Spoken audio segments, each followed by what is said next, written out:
Welcome back, my family. Before we dive into tonight's creepy little journey, make sure to like the video, subscribe to the channel, and share this with someone who loves a good scare before bed. I would love to know where you are watching from and what time it is for you right now. So drop it down in the comments and hype me up a little on YouTube. Now get comfortable, dim the lights, and let us step into tonight's story. At 12:47 a.m., the parking lot camera did something I still can't explain, and I need you to understand this before you decide I'm exaggerating. This wasn't a shaky phone video. It wasn't a maybe caught in the corner of a frame. It was a fixed security camera mounted on a rusted light pole, the kind you see outside gas stations and warehouse doors, the kind that's supposed to stare at the same patch of asphalt for years without so much as blinking. No wind, no storm, no reason for it to move. But it moved. My coworker Mason and I had gone out there after a late shift chasing quiet, the way tired people chase sleep. An old quarry outside town, fenced off, posted with no trespassing signs, nobody seemed to respect anymore. We told ourselves it was harmless, a few casts, a couple laughs, then home. The kind of small rebellion that feels earned when you've spent 8 hours under buzzing neon, listening to a cooler compressor throb like a headache behind your skull. The lot was nearly empty when we pulled in. Just our truck and one other vehicle parked crooked near the tree line, an older pickup with dark windows. The single light overhead flickered like it couldn't commit to being on, and up near the lamp under the metal arm was the dome camera. I remember glancing at it and thinking, there's no way that thing even works. The plastic bubble looked weathered. The pole was streaked with rust. The whole place felt abandoned in that way, that makes you forget rules exist. We walked down to the water. The quarry looked like a bowl of black glass cut into the earth. Cliffs on 3 sides like broken teeth. No gentle shoreline, just stone and darkness, and that deep, unnatural stillness. We fished for a while, and for a few minutes it actually worked. My shoulders dropped. My brain got quiet. I started to believe the night was going to end like every other bad decision ends. Nothing happens. You laugh about it later. You go back to your life. Then a rock hit the water behind us. Not far. Not a random plop out in the lake. Close enough that cold droplets kissed the back of my neck. We spun around flashlights, sweeping through brush over gravel up toward the shack on the slope, an old leaning structure with a wind chime hanging from the eave, even though the air was dead still. Nothing. No footsteps, no movement. Just the wind chime tapping once, then again, in a pattern that felt almost familiar, like a sound my body recognized before my brain did. We should have left right then. That's what you're supposed to do when something feels off. But we didn't.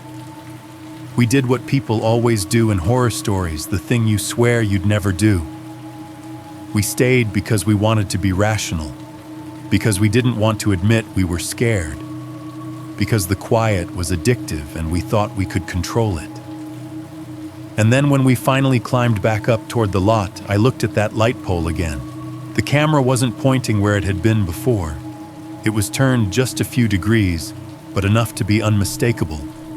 Enough to make my stomach drop. And what it was aimed at wasn't the water. It wasn't the road. It wasn't the entrance. It was aimed at us. At 12:47 a.m., the camera rotated like a person turning their head to follow someone walking past. Slow, deliberate, patient, like it had been waiting for us to come back up, like it knew exactly when we'd look. And the worst part is this, I didn't notice it, because it whirred loudly or jerked. I noticed it because the plastic dome caught the flickering light at just the right angle, and for a split second, it looked like an eye-opening. If you've ever felt watched in a place you shouldn't be, you know what happened next. Your brain starts filling in gaps. Your hearing gets sharp. Every small sound becomes a signal. Every shadow feels like it has weight, and you start asking the question that ruins the rest of your night: who or what was controlling that camera out here in the middle of nowhere? At almost 1 a.m, because I'll tell you right now, there was no wind. There was no power box we could see, no motion sensor light, no security office, no reason for anything to be working at all. And yet the camera turned, and whatever it tracked that night wasn't our truck. It was us. I'm going to tell you this the way I'd tell it if you were sitting across from me at a diner at 2 a.m, hands wrapped around a coffee that's too hot, eyes a little too wide, voice low, because you don't want to spook yourself any more than you already are. I was 32 when this happened. Old enough to know better, young enough to still make excuses when I didn't. I worked the late shift at a highway convenience store the locals treated like a checkpoint between town and nowhere. It sat off an exit ramp you could miss if you blinked at the wrong time, wedged between a dark field and a stretch of road where semis rolled by all night like distant thunder. The store had its own weather. The fluorescent lights didn't just shine, they buzzed, flickered, and drained color from everything.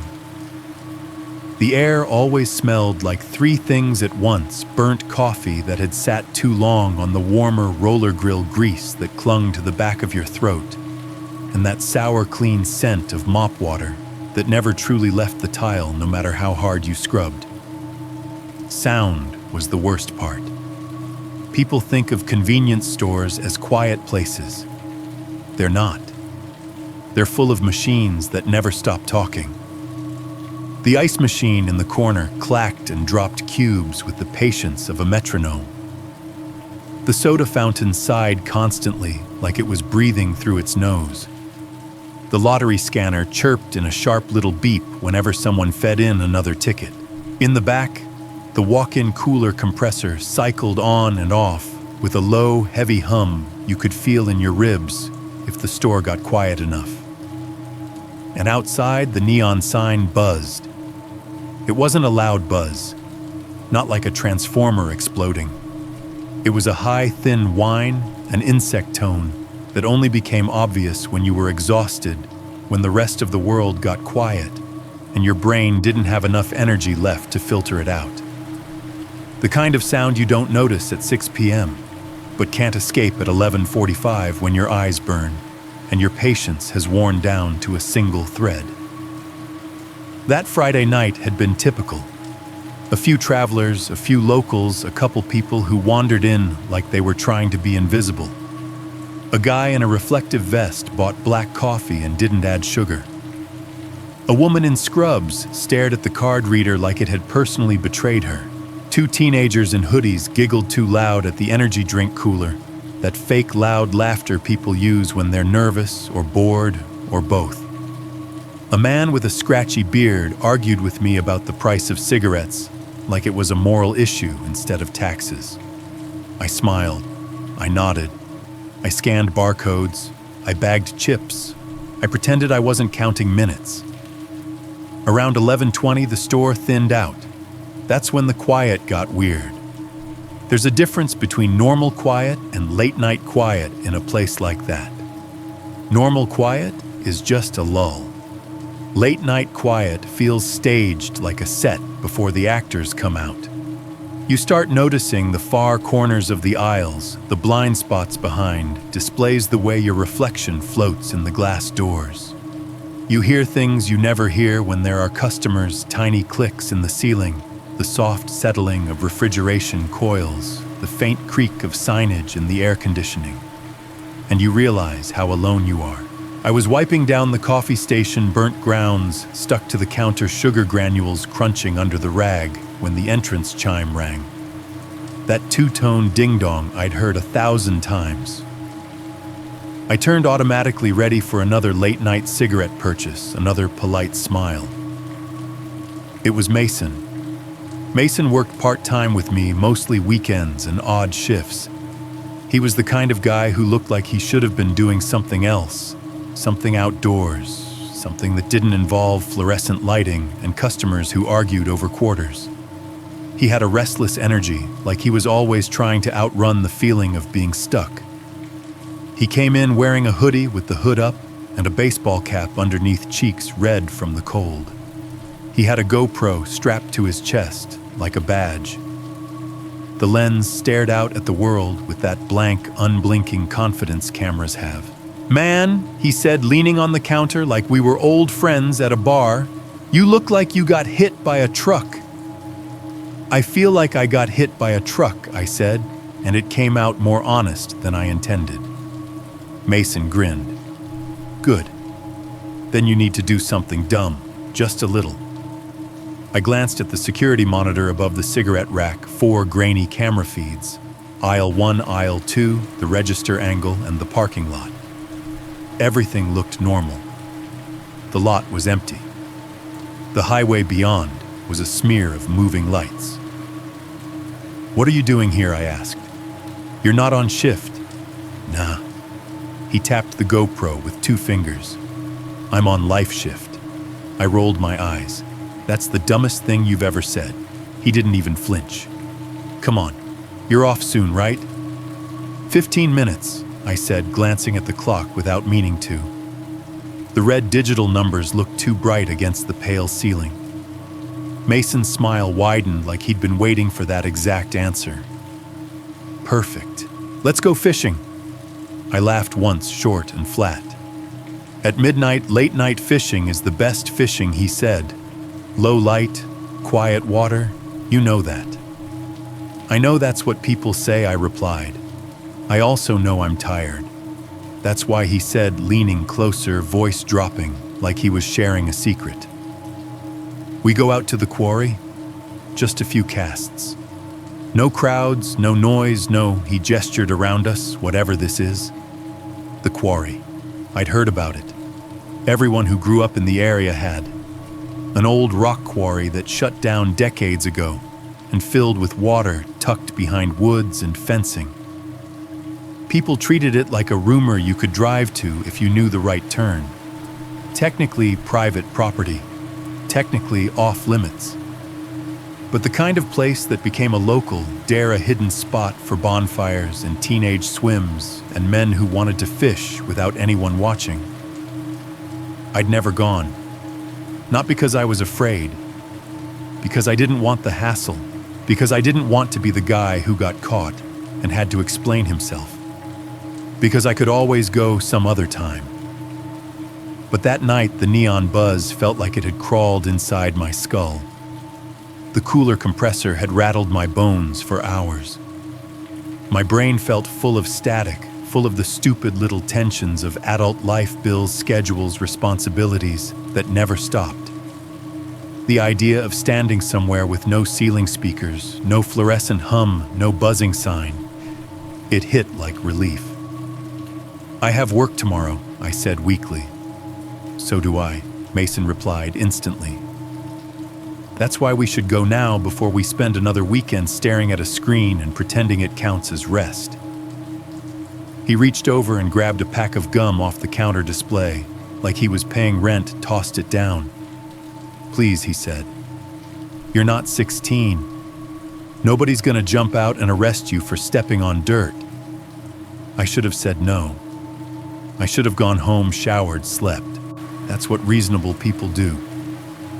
Instead, I locked up after the last customer, a man in a dark hoodie who bought a single bottle of water and didn't meet my eyes.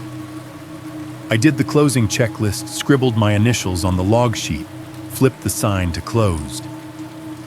The store felt smaller with the doors locked like it was holding its breath.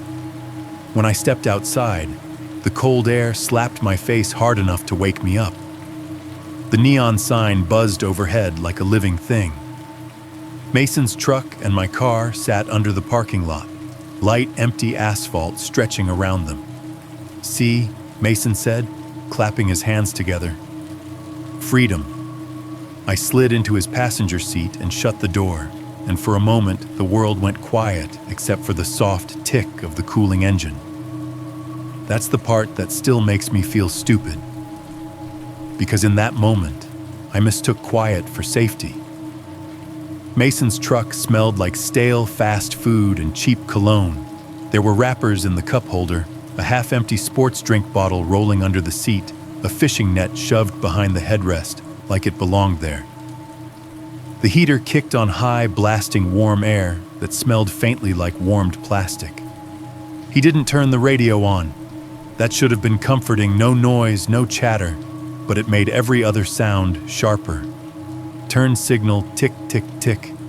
Tire hiss on asphalt. The faint rattle of something loose in the door panel.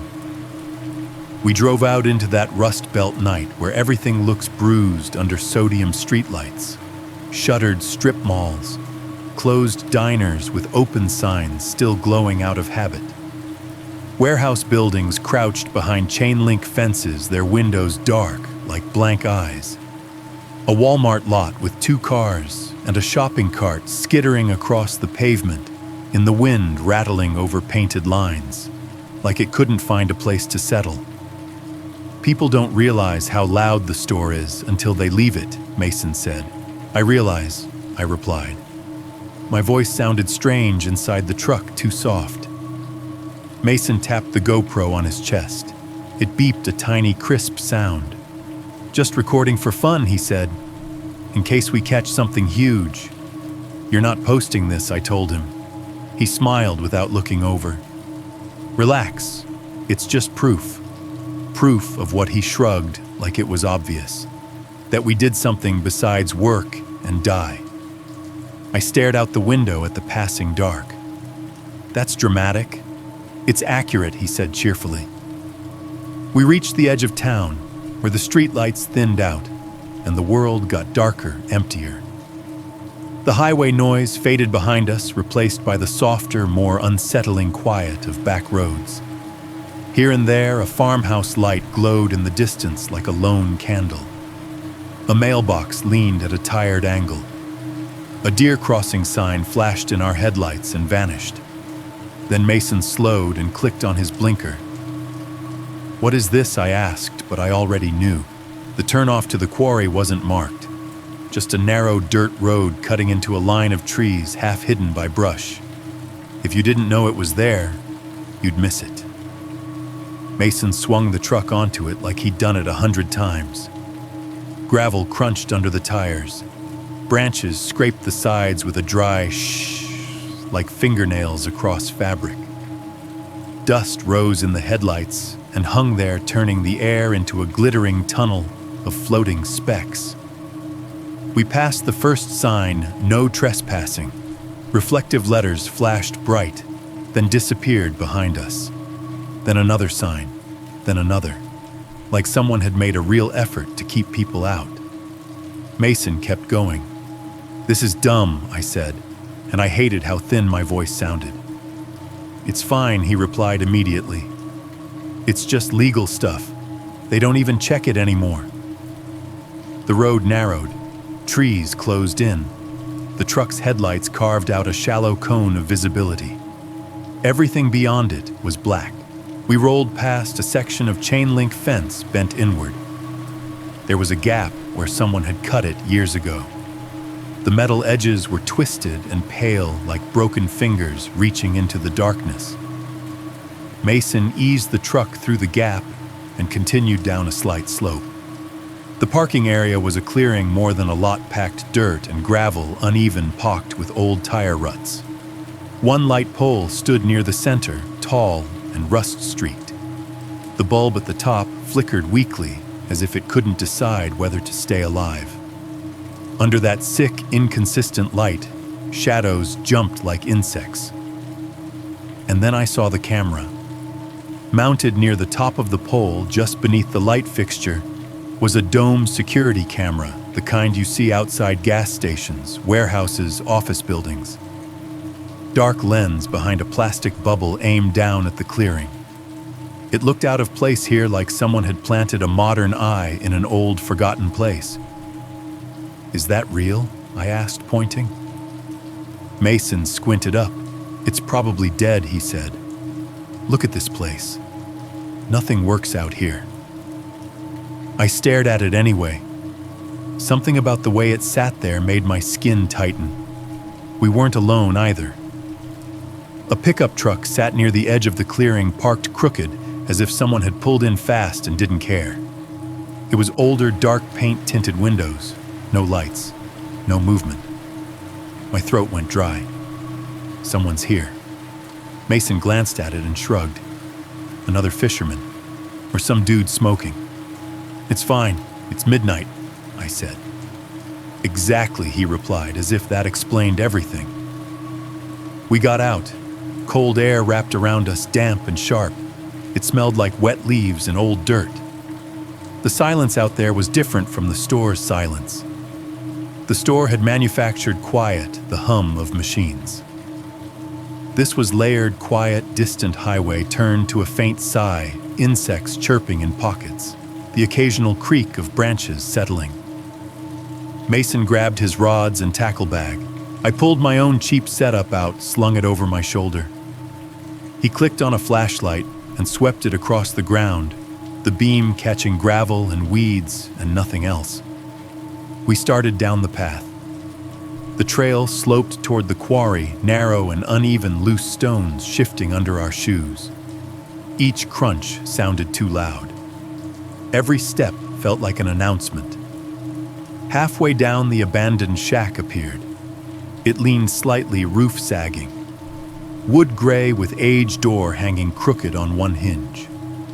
A small square window stared out like a blind eye, and hanging from the eave was a wind chime. Metal tubes tarnished the kind you'd see on a backyard porch. It shouldn't have been there. It looked wrong in this place, like a decoration left behind by someone who didn't understand the mood of their own environment. Mason's flashlight beam passed over it. For a second, the metal glinted. The air felt still, no breeze. The trees weren't moving, and yet the wind chime tapped once, just one soft tink. Mason didn't react. He kept walking, talking about what lure he was going to use, how he'd heard the quarry had bass big enough to snap line. I slowed, listening. Nothing else moved. Nothing else spoke. I told myself the shack was settling, or the chime had been nudged by an animal, or my tired brain was turning normal sounds into signals because it wanted drama. Then the wind chime tapped again, quieter this time, like someone touching it with a fingernail. My stomach tightened. We reached the bottom of the slope, and the quarry opened up in front of us like a mouth. The water was black and perfectly smooth, reflecting the moon and the jagged outline of cliffs. The walls rose around us like broken teeth. There was no gentle shoreline, just rock darkness and that deep, unnatural stillness you only get when a body of water is too deep, too close to the edge. Mason let out a low whistle. "Man," he said, "tell me this isn't the best." I stared at the water and felt small. Not in a poetic way. In a practical way, like the quarry could swallow me without effort. I didn't say that out loud. I just nodded because admitting fear makes it real. We found a spot on a flat slab of rock near the edge, a natural ledge that jutted out over the water. It was wide enough for two people to stand without feeling like you'd tumble in, but close enough that if you did fall, you'd hit water immediately. No shallow sand to save you, no gradual slope, just a drop. Mason set his tackle bag down and opened it. The zipper sounded too loud in the quiet. He tied on a lure with quick, confident movements, hands practiced. I followed my own fingers, stiff from cold and fatigue. The nylon line rasped against my glove as I tightened the knot. Routine is a kind of anesthesia. That's what I told myself. Focus on the familiar steps. Don't think about the fence we climbed through. Don't think about the other truck in the lot. Don't think about the camera staring down from the pole. Just fish. We cast our lines into the dark water. The lures sailed out with soft whistles and disappeared into the black with barely a splash. The surface was so still that even a small disturbance looked like a message. For a few minutes, it worked. My shoulders dropped. My breathing slowed. The store noise drained out of my head. The neon buzz stopped clawing at my brain. Even the tight knot of adult stress, the bills, the schedules, the constant low-grade dread loosened its grip. I didn't realize how badly I needed that until I felt it. Mason cracked open a beer. The tab popped with a sharp metallic snap that made me flinch. He took a sip and exhaled. "This," he said, "is what I'm talking about. Therapy. No customers, no boss, just water." I didn't answer. I watched my line. The quarry was so quiet it felt like a test. The kind of quiet that dares you to make a noise just to prove you exist. I could hear the faint click of my reel. I could hear Mason shifting his boots on gravel. I could hear my own heartbeat when I held my breath. Somewhere behind us, up the slope, wood creaked. I stopped reeling. Mason kept going line, humming softly as it came in. "Did you hear that?" I asked. Hear what he said, distracted. I listened. For a long moment, nothing. Then another tiny creak, like someone stepping on an old board. The shack. I told myself it was settling. Old wood reacting to cold. Animals moving through brush. Anything. Then the sound came. A sharp plunk. A rock hitting water. Behind us. Close enough that cold droplets kissed the back of my neck. Close enough that my body reacted before my brain could argue. I spun around, flashlight sweeping across the rock ledge, the narrow trail, the bushes, the dark slope. The beam cut through the night and found nothing. No silhouette. No moving branches. No eyes reflecting back. Just leaves and shadows. Mason turned, two beer-forgotten mouth slightly open. "What the hell?" he whispered. We stood there frozen, listening for footsteps that didn't come. The quarry swallowed the ripples, quickly smoothing the water back into glass like it was erasing evidence. That was what made my skin crawl the most. Not the rock. The way the water returned to calm so fast it felt eager. Mason forced a laugh. It sounded brittle, like a cracked cup. "Probably a squirrel," he said. "A squirrel threw a rock?" I asked. He shrugged like the logic didn't matter. Something did. I scanned the slope again.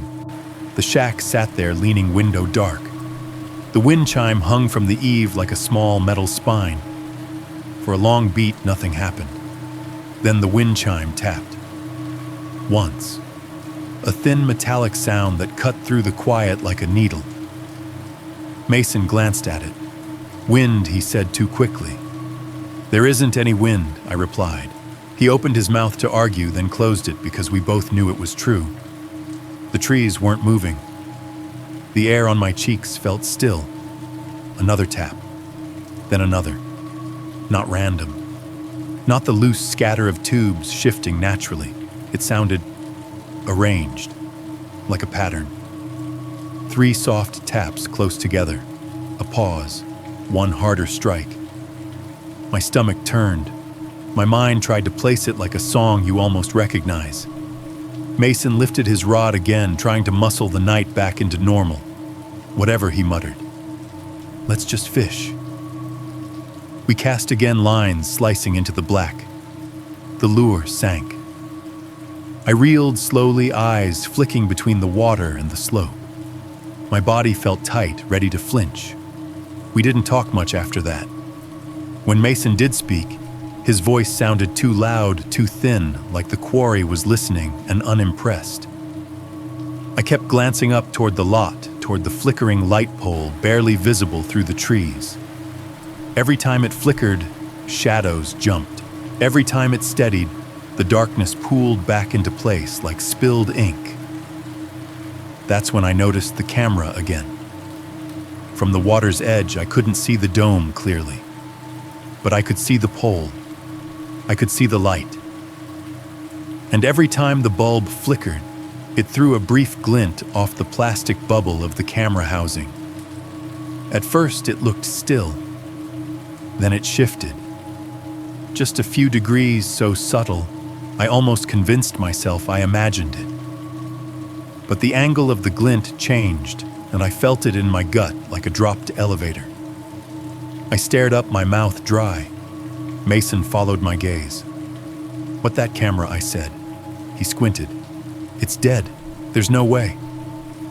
The wind chime tapped again, 3 soft notes, pause, 1 harder strike. And the dome camera rotated once more, slow, deliberate, like a person turning their head to follow movement. No wind, no storm, no reason, just that patient, quiet motion, as if something up there had been awake the whole time waiting and had finally decided we were worth watching. Mason didn't laugh this time. He just stood there beside me on the rock ledge, beer hanging at his side, GoPro lens facing the darkness, and we both listened to the quarry's silence like it had teeth. Because suddenly, the night felt less like an escape, and more like we'd stepped into someone else's shift, someone else's territory. And the camera, whether it worked or not, was looking right at us. If you've never stood beside a body of water that was too calm at night, it's hard to explain the feeling without sounding dramatic. People imagine lakes as peaceful moonlight, quiet, the gentle sound of ripples. This wasn't that. The quarry water looked manufactured, like it had been poured into the earth and left to settle into a perfect sheet. It reflected the cliffs and the thin slice of moon with a clarity that didn't feel natural. The blackness wasn't just dark water black. It was the kind of black that seemed to have depth to it, like you could fall into it with your eyes. Mason tried to keep the vibe light. He always did. He reeled in slow and steady, humming under his breath like the night was a bar and we were killing time before last call. "See," he said softly, not wanting to echo. "This is what we needed." I wanted to agree. I wanted to let my body unclench and let the story of the camera rotating become another detail I could laugh about later. But the moment the dome camera moved, something inside me had shifted too. Like an internal latch had clicked open, and now every sense was taking its job too seriously. I kept glancing toward the slope, toward the shack, and the faint flicker of the parking lot light up top. Every time it blinked, the woods rearranged. Every time it steadied, the darkness pooled back into place. Maybe I started, but I didn't finish. Because that's the embarrassing thing about fear. It's not just the fear itself. It's the way you suddenly don't want to sound afraid. I didn't want Mason to look at me like I was ruining the night. I didn't want to admit I was spooked by a camera that was probably broken. So I stayed. The lure tugged at my line. I reeled. The reel clicked. Mason shifted his boots on the rock ledge. Gravel scraped. The quarry swallowed the sound. And then I noticed the first ripple. Not near our lines. Not the small, chaotic disturbance you get when a fish breaks the surface or an insect lands. This was far out near the center of the quarry, where the water should have been deepest. A faint circle expanding outward with smooth, controlled edges. Then another repeating, with a rhythm that didn't feel like nature improvising. I stared at it, trying to decide if I was imagining pattern where there was none. That's what your brain does when you're tired, it tries to impose logic. Mason saw me staring and followed my gaze. What he asked. "Do you see that?" I whispered. He squinted. The moonlight wasn't bright enough to make details easy. Across that black sheet of water, everything looked soft around the edges. But the ripples weren't subtle once you noticed them. They were too consistent, like someone was gently pressing a hand up from below at regular intervals. Mason chuckled, relieved. "Probably a big carp," he said. "Or a beaver." "It's not moving like a beaver," I said, and my voice came out sharper than I meant. He shrugged, and as if to prove he wasn't unsettled, tapped his GoPro. The tiny beep sounded obscene in the quiet, like we'd just dropped a coin into a still pond. Content, he murmured, half joking, "Creepy quarry vibes." I wanted to tell him to turn it off. I wanted to tell him I didn't care about content. I didn't care about proof. I wanted to leave and go back to the ugly safety of fluorescent lights and loud machines, where at least fear had a shape. Instead, I pulled my keychain flashlight from my pocket and clicked it on. The beam was narrow and weak, meant for finding a dropped key in a parking lot, not for piercing across a quarry. Still, it did enough to show the ripples more clearly, or at least it should have. When the beam swept over most of the water, it reflected back faintly silver and gray highlights skimming over the surface. But when it hit the patch where the ripples were forming, the light seemed to thin. Not dim exactly, not like the battery was dying. More like the darkness in that spot was heavier and the beam didn't want to go through it.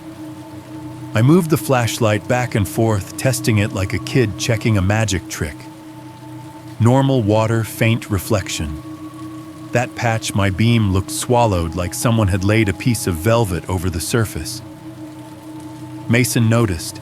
He stopped reeling. "Okay," he said, voice still joking, but with less confidence. "That's weird." I opened my mouth to respond, but I never got the chance. Because the insects stopped. It wasn't dramatic like a movie where everything cuts to silence with a hard snap. It was more subtle, like someone slowly turned down a volume knob. 1 second there was a background chorus of chirps and clicks from the woods, and the next there was only the faintest distant highway sigh. And our breathing. The quiet felt intentional, like the night was listening. I had a sudden irrational urge to speak, to say something normal, something human, just to break the spell. My tongue stuck to the roof of my mouth. Mason made a soft laugh, the way people laugh in a hospital waiting room when they don't know what else to do. He aimed his GoPro toward the water. "All right," he whispered to the camera like we were in on a joke. "What do we got, Loch Ness Bass?" I didn't laugh. My hands tightened on the rod knuckles, aching. The ripples continued. 1, 2, 3. Then, without warning, they stopped. The surface went perfectly smooth again, as if the quarry had reset itself, as if it had erased the disturbance just to make sure we were paying attention to what came next. I remember thinking very clearly, if something is about to happen, it will happen now. And that thought felt less like paranoia and more like a memory I hadn't lived yet. At first, it looked like a shadow inside a shadow. Right where the ripples had been, a darker mass began to rise toward the surface. Slowly, steadily, without the frantic churn of something struggling. The water didn't explode outward the way it should when a body breaks through. It didn't splash. It didn't slap against itself. It simply parted like the surface had been waiting for it to pass. My brain scrambled for a harmless label. Log, big fish, trash bag, anything but what it became. Because as the mass rose, it didn't spread out flat like debris. It stayed vertical, upright. And the moment that shape reached the surface, my stomach dropped like I'd missed a step on a staircase. A head broke the water. Hair slicked back dark and shiny under the moonlight. A face emerged, pale, drained of color, as if it belonged to someone who'd been underwater too long. But she didn't gasp. She didn't cough. She didn't wipe water from her eyes or shake her head like a normal person would. She simply was. Calm and composed, as if standing in freezing water at midnight was as natural as standing on a sidewalk. Mason whispered, "No way." And I heard his voice crack. I couldn't speak. The figure rose higher. Shoulders, collarbone, upper chest. The water slid off her skin in a thin, even sheet, not in chaotic droplets. She looked young, maybe mid-20s, maybe younger. It was hard to tell from distance and moonlight. Her face was smooth, her expression soft in a way that didn't match the scene. Then the most impossible part clicked into place. She wasn't swimming. She was standing. Standing in the middle of a quarry that was supposed to drop off steeply right from the edges. Standing in water that should have been deep enough to swallow a person whole. My brain tried to argue with what my eyes were showing me. Maybe the quarry had a shelf there. Maybe that spot was shallower. Maybe I didn't actually know the depth. But the moment the thought formed, something colder replaced it. Even if it is shallow, why is she there? The moonlight made her skin look almost blue.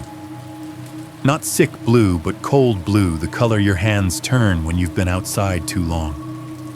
Her hair lay flat against her head, like it had been combed back underwater. She wasn't shivering. She wasn't trembling. She looked comfortable. That comfort was what frightened me most. Mason lifted his rod slightly, like he'd forgotten he was holding it, like his body wanted to arm itself with anything. "Hey," he called, voice too loud, too bright. Are you good?" The sound of his voice seemed to travel across the quarry and die without echo. The cliffs didn't throw it back. It just vanished into the dark, swallowed like everything else. The woman didn't respond immediately. She swayed slightly, not like she was struggling to keep balance, but like she was rocking gently in a rhythm the water supported. The movement looked fluid, deliberate, almost hypnotic. I realized I had stopped reeling. My line hung slack. I didn't care. My entire focus narrowed to her. The air felt colder. Or maybe my body was just realizing how cold it should have been all along. The rock under my boots felt less stable. The black water looked deeper. The insects still weren't chirping. Mason's GoPro beeped again. He must have hit a button, then stopped. The tiny sound made me flinch. It felt wrong to record this. Like the act of recording made us more real to whatever was out there. The woman lifted her chin slightly, as if she'd finally decided to acknowledge us. And then she smiled. It was a small smile, barely there. Not friendly exactly, not threatening either. More like recognition, like she'd been expecting us. Like we had arrived late to something already in progress. My throat tightened. My mouth tasted faintly like metal. In my head, a single thought repeated, calm and terrible. This isn't a person who got lost. This isn't a person who needs help. This is a person who chose this. And I didn't understand why that felt like the most dangerous thing of all. I forced air into my lungs and tried to sound normal, because that's what adults do when they don't know what else to do. We speak like we can control the situation with tone. "Are you okay?" I called out louder than I wanted. My voice sounded thin over the water. The woman's smile widened a fraction, like she found the question amusing. She didn't wave. She didn't tread water. She just stayed there upright, perfectly still, except for that subtle sway. Then she spoke. "You guys came late." Her voice carried across the quarry with unsettling clarity. It wasn't loud. It wasn't shouted. It was flat, steady, and even like someone making an announcement over a store intercom. And something in my body reacted to that cadence instantly. My shoulders tightened. My stomach clenched. Because I'd heard that tone in my life 1,000 times, calm, controlled, impersonal. The kind of voice that says clean up on aisle 3. The kind of voice that doesn't care if you're afraid. Mason laughed, but it was the wrong laugh. He was trying to force the moment into something he could explain later. He said awkwardly, bright. "Yeah, we just got off work. Are you training or something?" The woman didn't answer the question. She didn't even seem to register it. She tilted her head slightly, like she was listening not to his words, but to something underneath them, his breathing, his nerves. Mason tried again, louder. "It's freezing out here. Do you need help? We can call someone." Still no direct response. She just watched. That's the best way I can describe it. Watched. Not like someone watching a conversation, like someone watching an experiment. Her eyes were too dark to read from that distance, but I could feel her attention, like a weight. The kind of attention that makes you suddenly aware of how you're standing, how you're holding your hands, what your face is doing. I swallowed hard. "Who are you?" I asked before I could stop myself. The woman's smile didn't change. She said nothing. The wind chime at the shack tinked again, soft, metallic, out of place. Mason shifted his feet on the rock ledge, gravel crunching. He lowered his voice and leaned toward me. "Maybe she's messing with us," he whispered. "Maybe she's one of those cold plunge people, like Wim Hof stuff." I wanted to believe that. I wanted to slot her into a category I could understand: fitness freak, daredevil, local prankster. But my keychain flashlight beam still looked wrong when it crossed that patch of water. And the air still felt dead. And the woman's posture still didn't match any normal human instinct for self-preservation. She lifted one hand from the water slowly and let it hover in the air, palm down, fingers relaxed. Water slid off her skin in a smooth sheet, not in frantic drops. The gesture looked almost lazy, like she was testing the temperature of the air. Then she lowered her hand again, barely making a ripple. The lack of sound was wrong. Everything about the water should have been loud. The movement, the drip, the slap of waves against rock. But the quarry seemed to absorb it, like it didn't want to give us the comfort of normal physics. Mason tried one more time, softer. "Seriously, are you okay?" The woman's eyes flicked toward him, then past him. That's when I noticed it. She wasn't really looking at our faces. She kept glancing over our shoulders toward the slope, toward the faint flicker of the parking lot light through the trees, toward the pole with the dome camera. It wasn't the kind of glance you do when you're nervous or distracted. It was deliberate, measured, like she was checking something, like she was making sure someone was watching. I felt my skin tighten. A cold thought slid into my mind, quiet and heavy. Maybe we aren't the main event. Maybe we were just the late arrivals. The woman's smile sharpened just slightly. Not wider, sharper. Like she'd confirmed whatever she was checking for. Mason didn't notice. He was still trying to be the normal one. Still trying to turn this into a story we could shrug off. But I couldn't stop staring at the way her gaze kept drifting past us toward the camera. And suddenly, the camera rotating earlier didn't feel like a random malfunction anymore. It felt like a response. Like something above us on that pole in that shack in the darkness beyond the lot had been alerted that we were here. And she was watching to see if it had woken up. The wind chime tinked again, faint. The insects stayed silent. The quarry water remained impossibly smooth, except for the smallest controlled ripples around her body. And standing there on that rock ledge, fishing rods forgotten, I realized something with a certainty that made my mouth go dry. Whatever this was, it wasn't a coincidence. It was a schedule. And we had shown up late.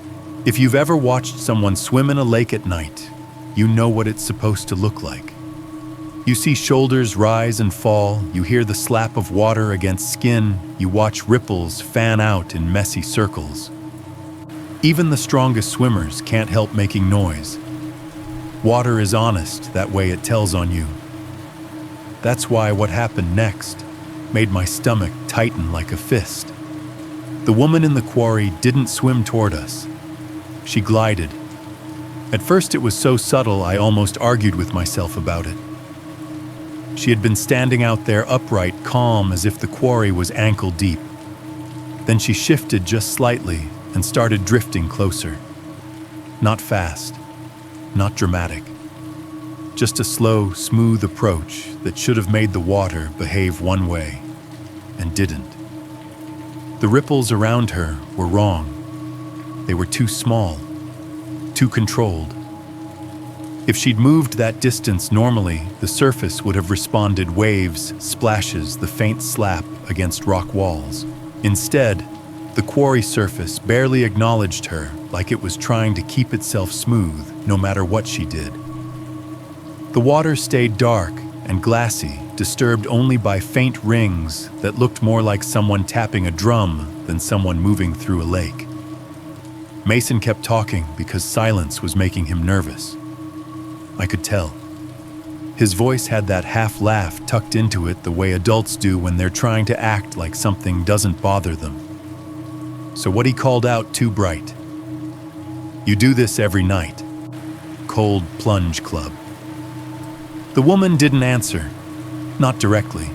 She just kept drifting and her face stayed soft, almost amused, like she'd heard variations of that question 100 times, and none of them were worth responding to. Mason lifted his rod as if remembering he was supposed to be fishing. He reeled in slowly, line clicking. The sound felt tiny and pathetic against the quarry's silence.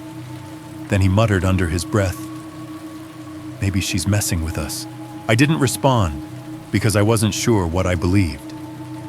I felt locked into two competing instincts, the part of me that wanted to be polite and rational, and the older, simpler part that just wanted distance. My brain kept trying to solve her like a puzzle. Cold water swimmer, local prank, someone high, someone lost. But the more I watched her, the more I realized she wasn't behaving like a person who needed anything. She wasn't calling for help. She wasn't panicked. She wasn't even curious in a normal way. She was curious in a measured way, like she was learning us. Her head tilted slightly, not flirtatious, not playful, analytical. The kind of tilt you see when someone studies a stain on a shirt or a scratch on a screen, deciding what it means. The kind of look that makes you suddenly aware of your own breathing. I found myself thinking about my job, how many faces I'd seen under fluorescent lights, how many people I'd greeted with the same practiced tone, how often I'd watched people through the store's security monitors when I was bored or tired. The way you can memorize a person without speaking to them, just by watching how they move. That's what her attention felt like. Memorizing. The wind chime up the slope gave a faint tink like a teaspoon touching glass. The air still felt dead. No breeze, no rustle in the leaves. Yet the chime spoke anyway. Mason shifted his weight on the rock ledge and kept talking, trying to make it normal. "You know," he called, "you're gonna freeze your ass off." The woman's smile sharpened just a hair. Then she spoke again, calm and flat like an announcement. "Come in." 2 words, softly said. Yet they traveled across the quarry like the water carried them. "Come in." Not "come closer," not "come swim," not "do you want to join me," just "come in." Like the quarry was a room and we were standing in the doorway. Mason gave a small laugh, but it sounded like he didn't recognize his own voice. "Yeah, no," he said. "We're good." I should have backed him up. I should have said something firm, something final, but I didn't. Because something about her tone tugged at a part of me I didn't like admitting existed. A part of me that was tired of rules and schedules and fluorescent lights. A part of me that wanted to step out of my life for 5 minutes and feel something raw and real. I hate that part of myself. That night, it almost got me killed, or worse. The woman drifted a little closer and lifted her chin. Her eyes were too dark to read from that distance, but her expression stayed calm, as if she already knew we weren't going to do what she asked. and was waiting to see how long it would take us to disappoint her. Behind us, the shack leaned in the darkness like a listening ear. Above the parking lot, light flickered through the trees, weak and inconsistent, and I couldn't shake the feeling that she was still glancing past us, checking that light, checking the camera, checking whether the night was paying attention. Mason lowered his voice, leaning toward me. "Dude," he murmured, "we should go." I nodded without taking my eyes off her, but my body didn't move. Not yet. Because the quarry had that kind of gravity. The kind that makes you stay 1 second longer than you should just to see what happens next. And the woman in the water, standing where she shouldn't be able to stand, looked like she was counting on that. I don't know what possessed me to do it. Maybe it was denial. Maybe it was pride. Maybe it was the stupid adult instinct to gather data, as if fear becomes less real when you can measure it. Or maybe it was simply that I wanted an excuse to tell myself she wasn't that abnormal. Because if the water wasn't that cold, then maybe she wasn't that crazy. So I crouched down on the rock ledge and reached toward the surface. The quarry water didn't look like water up close. It looked like oil, dark, reflective, swallowing the flashlight beam more than returning it. My fingers hovered an inch above it, and I hesitated, suddenly aware of how easy it would be to slip, to lose balance, to fall into that black. Mason hissed. "What are you doing? Just..." I whispered, not sure I could even explain it. I touched the surface with 2 fingertips. The cold was immediate and shocking, not just chilly but painful. It bit into my skin like I'd pressed my hand against metal in winter.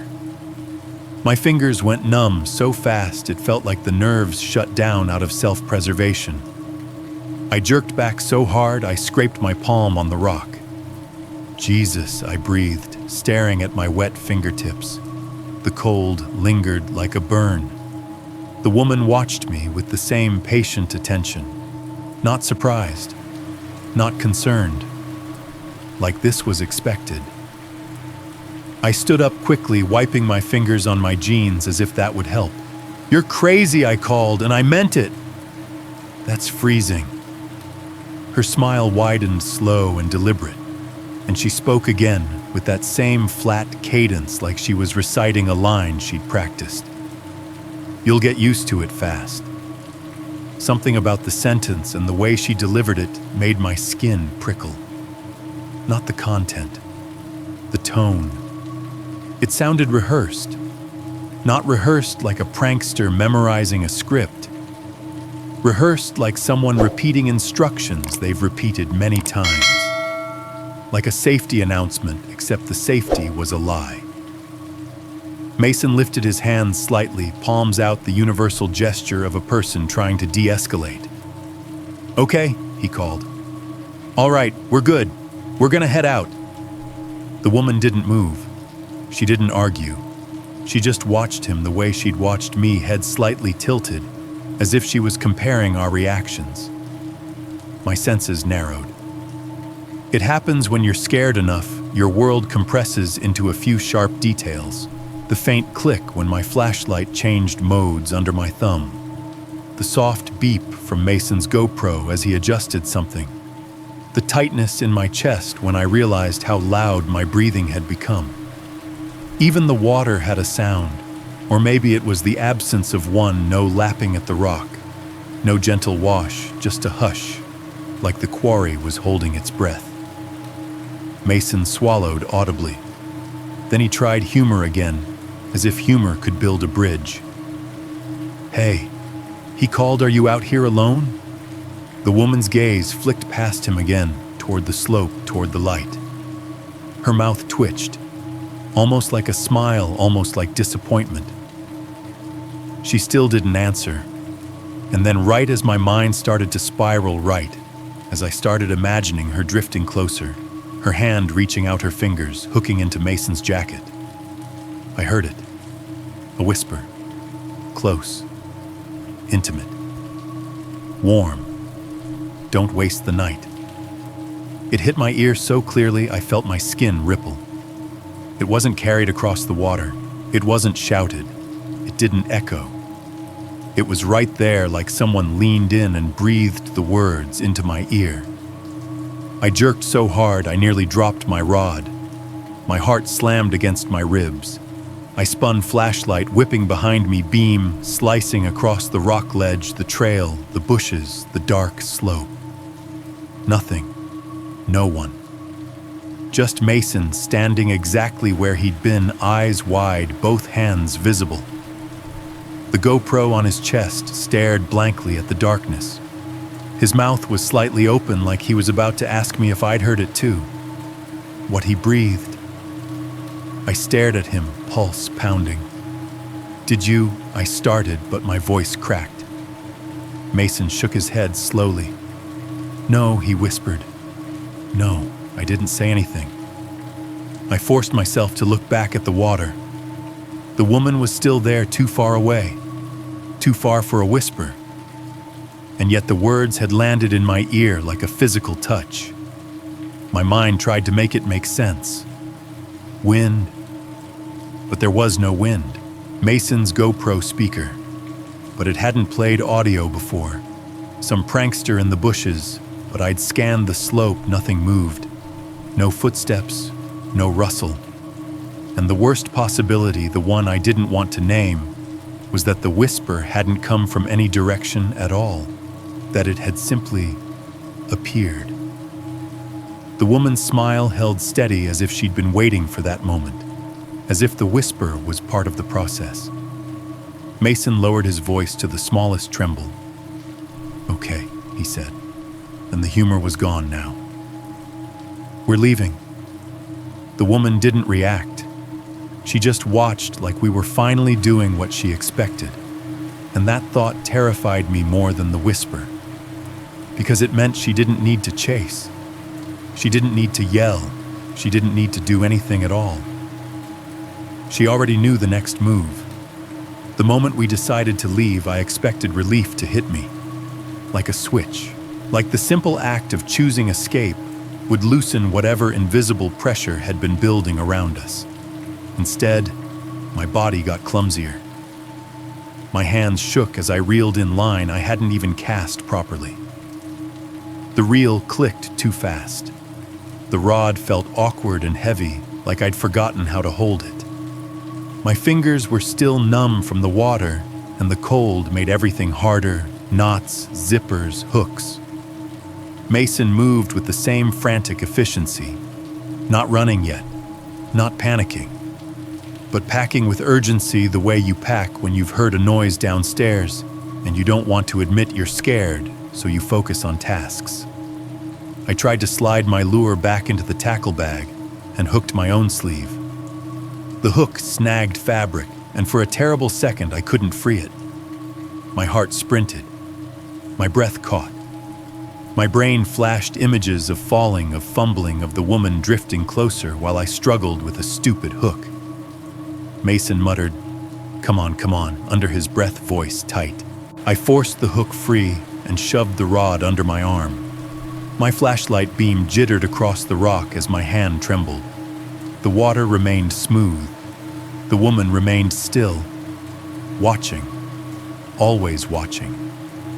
I expected her to react when we started to move, to swim closer, to call after us, to shout, to beg, to threaten. Horror has trained us to expect escalation. She did none of that.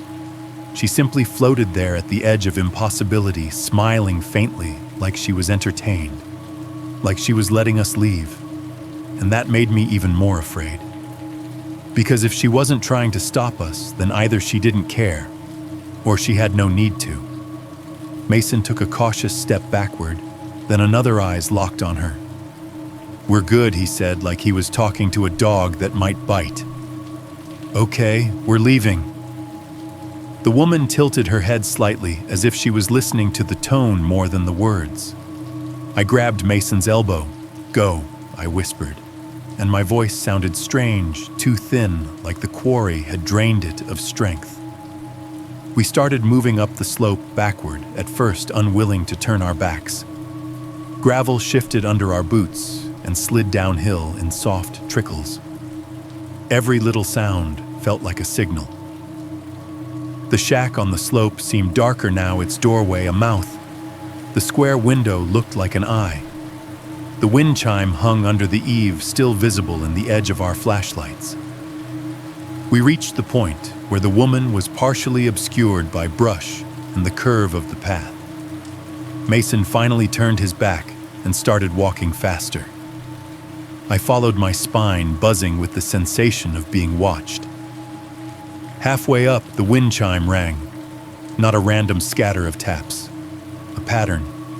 3 light notes, quick, almost playful. A pause. One heavier strike, deeper, final. My stomach dropped so hard I nearly stumbled. Because I knew that pattern. I didn't know how I knew it at first.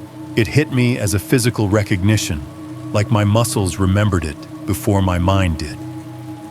Then the memory snapped into place with ugly clarity, the entrance chime at my store.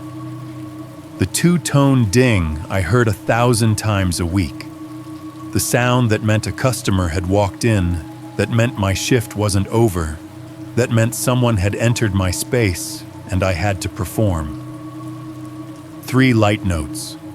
Pause. 1 heavy. Not exactly the same sound, different instrument, different texture, but the same rhythm, the same cadence, the same signal. My mouth went dry. Mason kept moving, but I slowed, frozen by that sudden connection.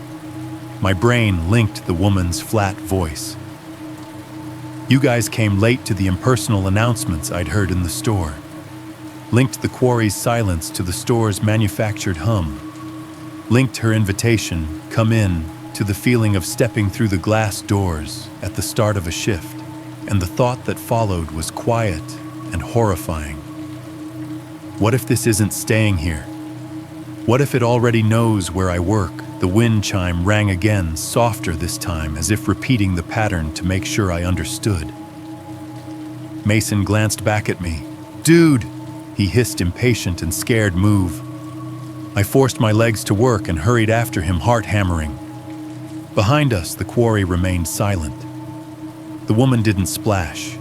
She didn't call. She didn't chase. She didn't need to. Because that sound, my store's sound, had just been spoken in the woods like a warning. And as we climbed toward the flickering parking lot light, I realized the worst part wasn't the idea of being followed.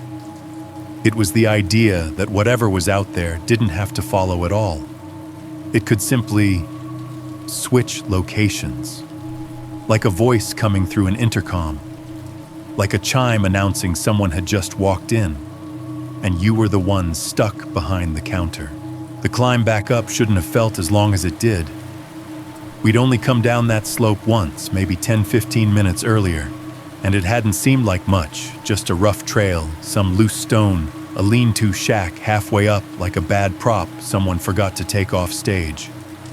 But going up was different. Going up with that girl still standing in the black water behind us, and the echo of the wind chime pattern still vibrating in my skull, felt like trying to fight gravity in a bad dream. Gravel slid under our boots with every step. Sharp stones rolled under my soles and skittered back down toward the lake, little cascades of sound that made me flinch. Each noise felt like it announced our position, like the quarry was cataloging it. Step, slip, scrape, breath. The air seemed thinner up the slope, colder too, and it hit my lungs in ragged pulls. The shack loomed on our right, closer now that we were on the path. It had been unsettling on the way down, a gray leaning shape with that wrong wind chime hanging under its eave. But now on the way up, it felt larger. Larger and closer, like it had shifted position while we weren't looking and was waiting a few feet higher each time we blinked. As we passed it, I couldn't stop myself from glancing inside through the crooked doorway. Mason's flashlight beam swept over peeling boards, a collapsed workbench, a scatter of rusted metal that might have been tools once. A coil of wire, a plastic bucket, a stack of cracked cinder blocks in the corner. Nothing moved, nothing alive. But the darkness beyond the beam felt thick the way closets do when you were a kid, and you tried to tell yourself there was nothing under the hanging coats. The wind chime shifted slightly when we walked by tubes knocking together with that same 3 soft, 1 hard rhythm my brain refused to let go of. There was still no wind. The air on my face was dead and cold, yet the chime marked our passing like a scanner beeping us out of a store. I tried not to think about that. "Don't look back," Mason muttered in front of me. His voice sounded weirdly small, like it didn't belong to him. "Just keep going." Of course, the moment he said it, I wanted to look back. That's how people are. You say don't, and the word becomes a magnet. My shoulders tightened with the effort of resisting it. I could feel the quarry at my back, like a presence like the water itself had grown eyes and was watching our calves, counting our steps. My legs burned. My thighs felt heavier than they should. Every time my boot sank into loose gravel and tried to slide back, my chest clenched because all I could picture was falling. Tumbling backward down the slope, hands clawing at rocks, flashlight spinning, and the last thing I'd see would be that impossible silhouette in the water, closer than it had any right to be. I focused on the small practical details. The scrape of my soles, the warmth of my own breath ghosting back across my lips, the weight of the rod awkward under my arm, the stupid way my tackle bag thunked against my hip on every other step. Little annoyances, little bits of reality to hold on to, while the rest of the night tried to turn into a story I didn't want to be in. Up ahead above the tree line, the weak glow of the parking lot light flickered. It made the branches look jittery, like the trees were shivering. Normally, light means safety. Porch lights, street lights, gas station canopies, that's what you head toward when something in the dark feels wrong. But that single failing light up there didn't feel like safety. It felt like a lure, a marker, like a lighthouse run by someone who wanted you on the rocks. "Almost there," Mason said, breathing hard. He shifted his weight boots, scattering stones, then glanced over his shoulder, not at me, but at the water below. "Do you see her?" I didn't want to. I really, genuinely didn't. But fear does this thing where it demands confirmation, like it can't decide if it's allowed to exist unless it has proof. So I broke my own rule and looked. From where we were on the slope, the quarry edge cut off part of the lake. I couldn't see the full expanse anymore. Just a slice of black water between trees, like a dark eye peeking through lashes. For a heartbeat, I saw nothing. Just that glossy, unbroken surface. I started to hope stupidly that maybe she'd gone under. Maybe she'd walked out somewhere else. Maybe it had all been some bizarre performance, and we'd missed the exit. Then the moon slid from behind a thin smear of cloud, and the reflection shifted, and I caught a glimpse of shape in the water. Upright. Still. Exactly where she shouldn't be. I tore my eyes away before she could tilt her head up and catch me staring. It felt like cheating on an exam, like I'd looked where I wasn't supposed to, and now something was going to make me pay for it. "Don't," I said more to myself than to Mason. The last few yards of the climb went too quickly and too slowly at the same time. The incline lessened. The dirt under our boots turned from loose gravel to harder packed ground. The air felt different near the top, colder in a cleaner way, with a faint scent of oil and rubber from the parking area. We stepped out of the trees and into the clearing. The light pole stood a little off-center, tall and skinny, its metal pitted and streaked with rust. The fixture at the top sputtered and glowed, throwing a cone of sickly yellow over the lot.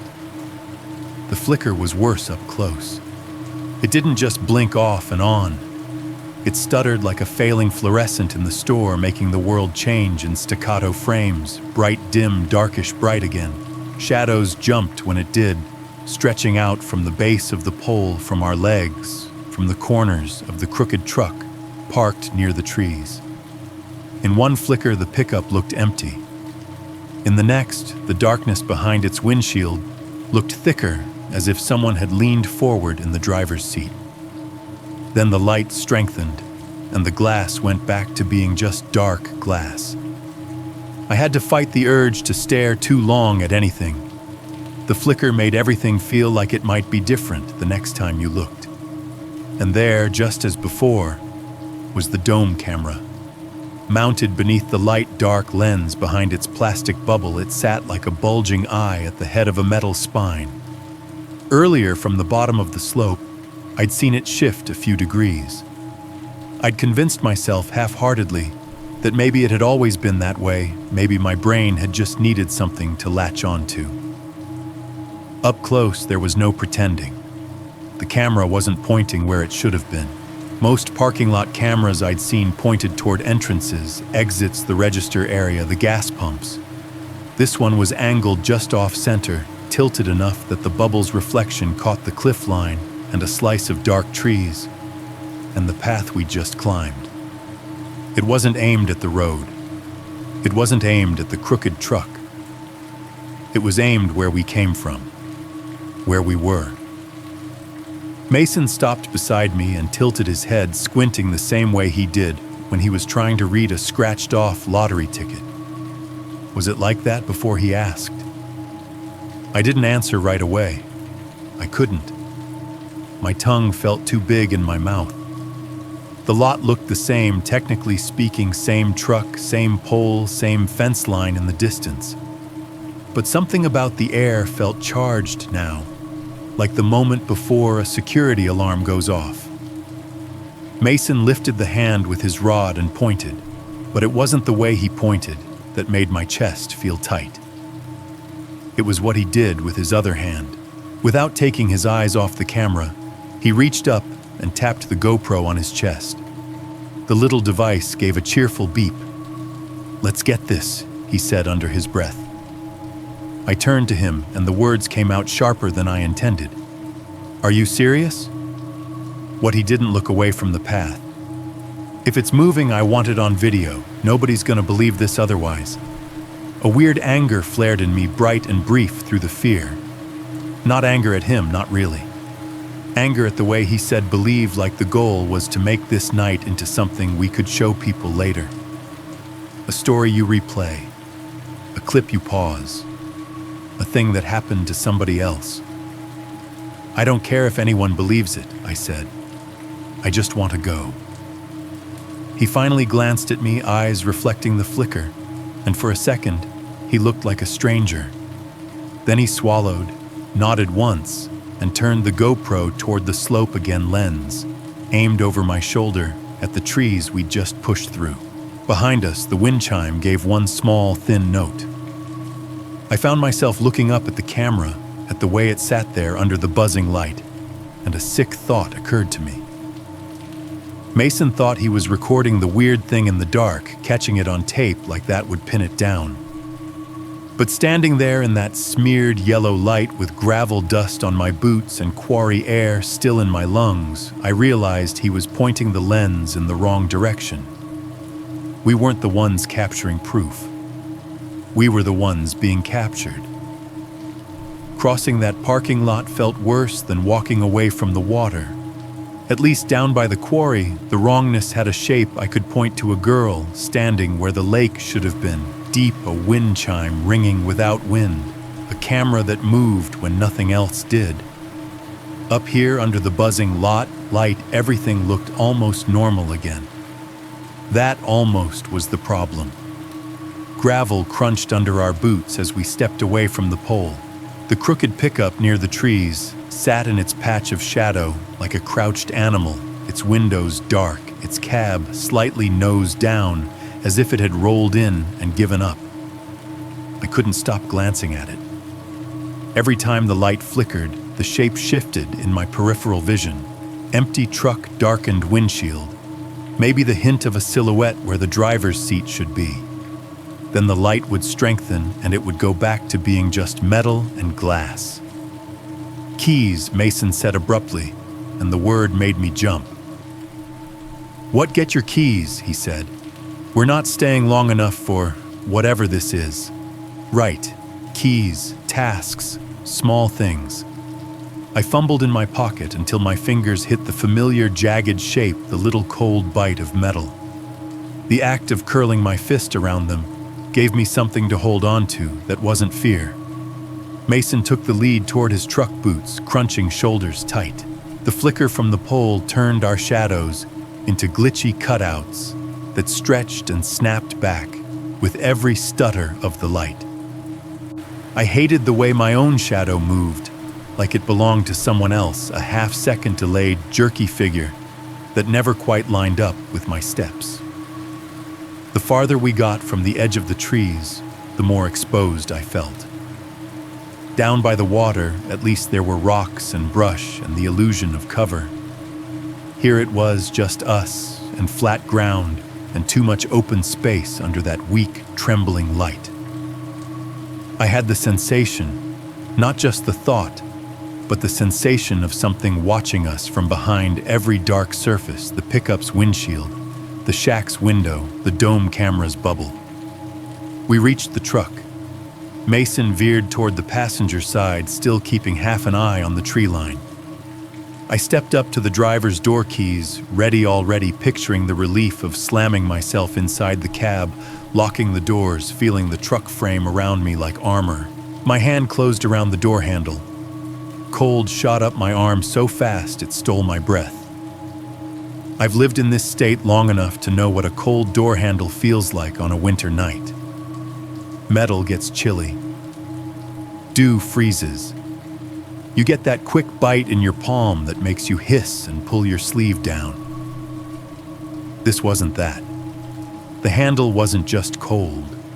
It was wet. Not damp from mist. Not beaded with tiny drops like morning condensation. It was slick, like someone had just gripped it with a dripping hand and let go, leaving behind a fresh smear. Water squeezed between my fingers and the metal chilling the lines of my skin. For half a second, my brain tried to come up with something normal, condensation maybe. Did we park under a leak? Was there a trick of the temperature up here? But the rest of the truck was dry. The window had a thin film of dust. The paint around the handle wore a dull coat of grime like it always did. Only the handle shone. I yanked my hand back instinctively. Droplets clung to my fingers, catching the sick yellow light. I wiped them on my jeans, and they smeared, leaving a darker streak that felt wrong on my leg, like I'd brushed against something I shouldn't have. What Mason called hearing the way I gasped. "The handle," I said. My voice didn't sound like mine. "It's wet." So he tried to make it nothing. "Dew. There's no dew," I snapped louder than I meant. Then I forced myself to steady it. "There's nothing on the glass. Look." He frowned but stepped closer, leaning in to peer at the window. The glass was filmed with fine quarry dust, our earlier fingerprints smudged into it where we'd rested our hands. No streaks, no beads, no sign of moisture. When Mason breathed on it, his fog stood out clearly, then faded. I watched his eyes move from the window to the handle, watched his expression change when he saw the faint sheen of water still clinging to the metal, pooling in the curve where my fingers had pressed. "Okay," he said softer now. But okay didn't mean okay. Okay meant I don't know how to explain this either. I backed up a step, trying to see more. That's when I saw the footprints. They weren't obvious at first. The ground beside the truck was the same mix of packed dirt and gravel as the rest of the lot, coated in a thin layer of pale dust. Our own tracks were there, scuffed boot marks from when we'd climbed out, earlier heel prints leading toward the trail. I remembered those. I'd been too tired to notice their shape then. Now there were others. The dust at the rear door just behind the cab was disturbed in a way that didn't match our earlier steps. Not a smear, not a drag mark. It was neat, pressed, a partial print, then another. Slightly offset, as if someone had walked right up alongside the truck close enough that a hip could have brushed the metal. The shapes weren't razor-sharp. Dust never gives you that. But I could see the curve where toes would be the suggestion of an arch, the rounded pad of a heel. No tread pattern like boots or sneakers. Bare. My mouth went dry. "Mason," I said quietly. "Look." He followed my stare. The moment he saw them, his shoulders stiffened. "Those could be ours," he tried. It was half-hearted even to his own ears. We both knew we'd walked up from the front earlier, not circled back here. And we definitely hadn't done it barefoot. I let my gaze trace the line of prints. They weren't a straight line, not exactly. They curved lightly around the truck from the rear quarter panel toward the side, like someone had taken a slow, casual walk along the length of it. The last one I could make out clearly was near the driver's door, only a few inches from where I'd been standing. After that, the dust was too disturbed by our recent movement to read. There were no matching prints leading away, just that half-circle path ending right behind where we were. We both went still. It wasn't the big cinematic kind of stillness where everything stops at once. It was smaller, tighter. My hand closed around the keys again, not to unlock the door, but because my body wanted something to anchor to. My knees locked. My shoulders hunched instinctively, bracing for, I don't know. A hand on my shoulder, a breath on my neck, a voice in my ear again. We listened. The lot light hummed overhead, the buzz sagging in and out with each flicker. Somewhere inside the pole, a faint electrical buzz layered itself under the light, a higher, thinner tone that made the back of my teeth ache. Beyond that, there was nothing. No footsteps approaching. No gravel shifting where it shouldn't. No car doors opening. No doors closing on the crooked pickup near the trees. Just the constant insect whine of the light. And underneath it, another sound I couldn't quite place. A mechanical whir, distant but precise. Not loud enough to be a car engine. Not irregular enough to be an animal in the brush. A servo motor my tired brain supplied. Or a camera. The sound could have been coming from the pole. From the dome mounted just under the light, following some programmed sweep. Or it could have been coming from somewhere else, entirely fainter, like something small and unseen was adjusting its focus. A cold image slid into my mind, uninvited, that girl in the water, standing exactly where she shouldn't head, tilted, as if listening. The way her eyes had drifted not to our faces, but past us toward this lot, toward this pole. Mason wet his lips. "Do you see anyone?" he whispered. I forced myself to look away from the prints and scan the rest of the lot. The crooked pickup sat still, its windshield a flat, dark surface. The fence line beyond was empty. The tree line was a jagged pattern of branches and nothing else. "No," I whispered back.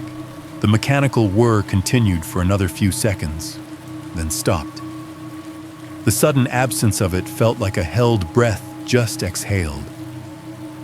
I turned back to the truck and stared at the wet handle, the fading footprints in the dust.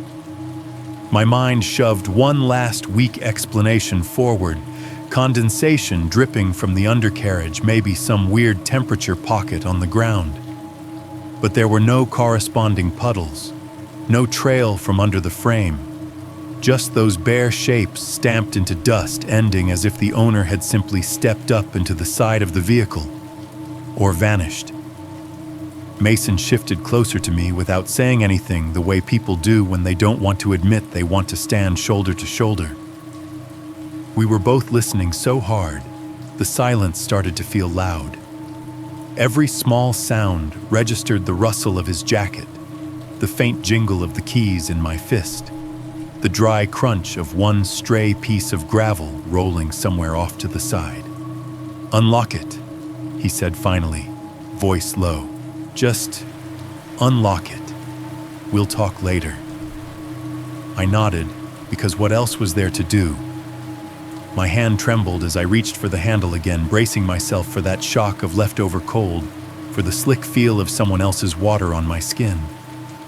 Behind us, the humming light flickered. Somewhere above, something watched. The key slid into the lock with a tiny, familiar click. That click was the most normal sound I'd heard in the last hour, and it hit me with a weird, fragile relief. For a second, I let myself believe that the thin layer of metal and plastic between us and the night would be enough. The handle was still wet, but it felt less like someone else's touch now, and more like an echo. I pulled it open, and the interior light popped on, flooding the ground in a soft, artificial glow. The dust on the floor mats glowed pale. The dashboard looked exactly the way it always did, cracked plastic old receipts stuffed in the console, a dead air freshener hanging from the mirror. Mundane, boring, safe. "Get in," I said. It came out harsher than I meant, but Mason didn't argue. He rounded the truck boots crunching, and in 2 seconds he was yanking the passenger door open. I heard his handle creak, heard the door hinges complain. He climbed in fast, slamming it shut, with a thud that sounded too loud in the empty lot. My hands moved on their own. Keys turning, engine catching. The starter whined for half a heartbeat, then the engine rumbled to life, a low, familiar vibration, traveling through the steering column into my bones. That sound grounded me in a way nothing else had all night. Internal combustion, I understood. Rust and oil and worn belts I could explain.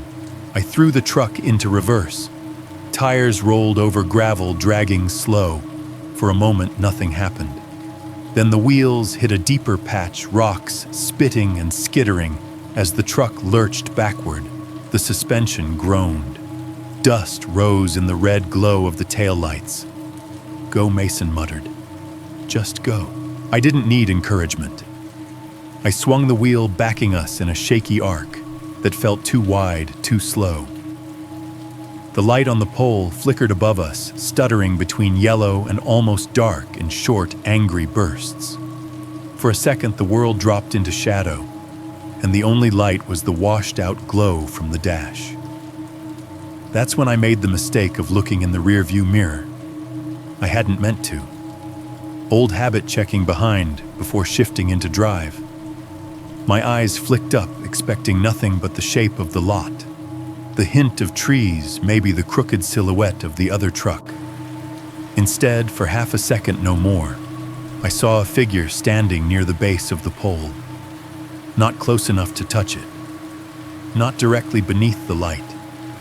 Just inside the ragged edge of the glow, like someone had stepped forward out of the shadows to watch us leave. They were too far away, and the view too brief to make out detail. No clear face, no clear clothes. Just the unmistakable outline of a person still and upright in a place that had been empty moments before. The light flickered harder, and in that blink of darkness, the figure vanished. By the time the bulb stuttered back to life, the base of the pole was just metal and concrete again. "Did you see that?" I asked, voice strangled. "See what Mason said?" And he didn't sound like he wanted an answer. I didn't give him one. I dropped the truck into drive and hit the gas. The tires spun for a second on loose rocks, the engine whining higher, then caught. We surged forward. Gravel spat out behind us in a spray, peppering the undercarriage with tiny hammer taps. We passed the crooked pickup on our way to the gap in the fence. I tried not to look, but my eyes dragged toward it anyway, snagged by the part of my brain that wanted to catalog threats. The windshield was fogged from the inside, not uniformly, not like slow condensation from a temperature difference. It looked patchy, smudged, like someone had been breathing hard behind the glass. The middle section was the worst, a pale blur right where a driver's face would be. As the truck's headlights swept over it, I swear I saw the ghost of a shape in that fog, as if someone had leaned close, exhaled, and then leaned back just before the light hit. Then we were past it, trees closing in the gap in the fence flashing by on either side. The truck bounced as we hit the rut where the dirt road met the main stretch suspension punching back at us. Jesus, Mason hissed. His fingers dug into the edge of the seat. Okay, we're good. We're out. We weren't out, not really, but the trees thinned and the narrow dirt road spit us back onto the paved county lane with an abruptness that made my teeth clack. Asphalt rolled under us, familiar and gray and flat. The sound of gravel subsided, replaced by the smoother hiss of rubber on road. I realized I'd been holding my breath. I let it out in a shaky exhale, lungs burning. My heart still hammered against my ribs like it was trying to get out. For a few seconds, the only sounds were the engine, the tires, the rattle of something loose in the glove compartment. Beyond the windshield, the world looked almost ordinary again, empty fields, a line of dark trees, a distant glow from town, where streetlights and porch lights made a low orange hum against the sky. I gripped the steering wheel so hard my knuckles ached. "Don't go home yet," Mason said suddenly. What he swallowed. "Just drive around for a minute. I don't want to go straight home from there. It feels..." He trailed off, searching for the word. "Tracked," I said quietly. He didn't answer, but he didn't have to. We rolled past a reflector marker on the roadside. It caught our headlights and flashed like an eye winking. I forced myself not to assign meaning to that. The problem was that everything felt like it meant something now. Every shadow, every flicker, every bit of technology humming in the background. My phone vibrated in my pocket. I almost jumped out of my skin. The buzz against my leg felt obscene, like a hand where there shouldn't be one. For a second, I thought it was another whisper, another disembodied voice reaching for my ear. Then my rational brain caught up just a notification, just a piece of glass and circuitry doing what it always does. "Don't check it while you're driving," Mason muttered automatically, because even when you're scared, habits talk. "I'm not," I said through clenched teeth. "I'm not suicidal." I stole a quick glance down as the second buzz hit. The screen lit my jeans in a cold, bluish rectangle through the fabric. The light felt wrong in the cab, too stark against the soft, amber glow of the dashboard, like I'd opened a window into a different kind of night. We hit a straighter stretch of road, and I eased off the gas just enough to keep us steady. My hand slipped into my pocket, fingers closing around the phone. The case was warm from my body, a mundane counterpoint to everything else that had been too cold. I lifted it just enough to see the screen, keeping my eyes flicking between it and the road. The notification wasn't a text. It wasn't an email. It was an airdrop prompt or something like it. The exact interface didn't matter. The meaning did. A gray box was hovering in the center of the screen, overlaying my lock screen. At the top, where a sender name should have been, it was blank. No contact, no device name, no string of random letters. Just empty space. Below that, a simple line, "Clean up, Wave wants to share with you." My mouth went dry. Mason noticed the way my hands tightened. "What is it?" I didn't answer immediately. My brain was trying to reorder the world fast enough to make room for this. An audio file, out here on this road, minutes after we'd left a place with a dome camera and a wind chime that knew my store's chime by heart. "Is it her?" Mason asked, half joking, half not. "It's a file I managed." My voice sounded paper thin. "An audio file." From who? I shook my head. "It doesn't say. No device name, nothing." I swallowed. It just showed up. The buzzing stopped, but the prompt stayed waiting. Accept or decline. A simple choice dressed up in the casual language of convenience tech. I should have hit decline. Every instinct screamed at me to hit decline, to throw the phone out the window, to break it in half, and toss the pieces into different dumpsters across town. Instead, I let the truck roll to a slightly slower pace and stared at that word, cleanup. That's what stuck. Not the lack of a sender. Not the timing. The name. Cleanup. Cleanup on aisle 3. Cleanup in the back. Cleanup after closing. That store voice, flat and calm, echoing down artificial bright aisles while I pushed a mop and pretended I didn't hate my life. Cleanup. Wav. My thumb hovered over the screen. The truck hummed. The road stretched ahead in a narrow ribbon of gray. Mason watched me, eyes wide, breath quick. Don't, he said. Just don't. Not while we're driving. He was right. He was so obviously right that for once I listened. I locked the phone without answering the prompt. The screen went black, burying that little gray box under a layer of my own reflection. Pale face, wide eyes, the faint reflection of the road behind me. The cab felt smaller. The air tasted recycled, stale. I realized I'd been breathing through my mouth since we left the lot. We drove the rest of the way back in a silence so thick it felt like a third passenger. No music, no jokes, just the engine and the road, and the occasional distant rush of another car going the opposite direction, headlights carving a brief slash through our darkness. Mason got out at his place without saying much. A half-hearted text me, and a look that said neither of us would. At least not that night. I watched him disappear into the wash of a porch light, the front door shutting behind him, with the soft finality of someone locking more than wood and glass out. When I pulled into my own apartment complex, the parking lot looked normal in the worst possible way. Faded lines, a couple of cars, a dumpster in the corner. My building's stairwell light hummed softly, a familiar buzzy note.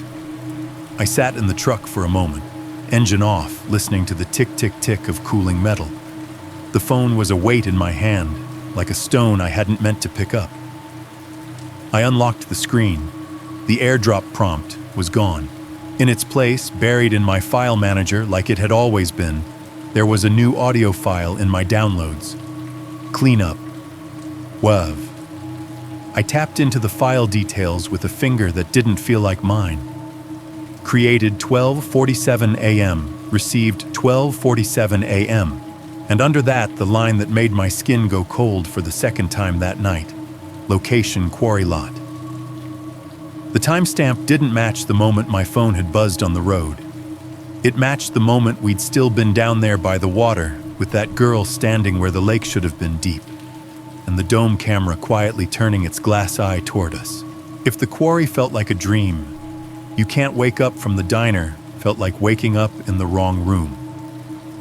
We didn't talk about where we were going. I just drove.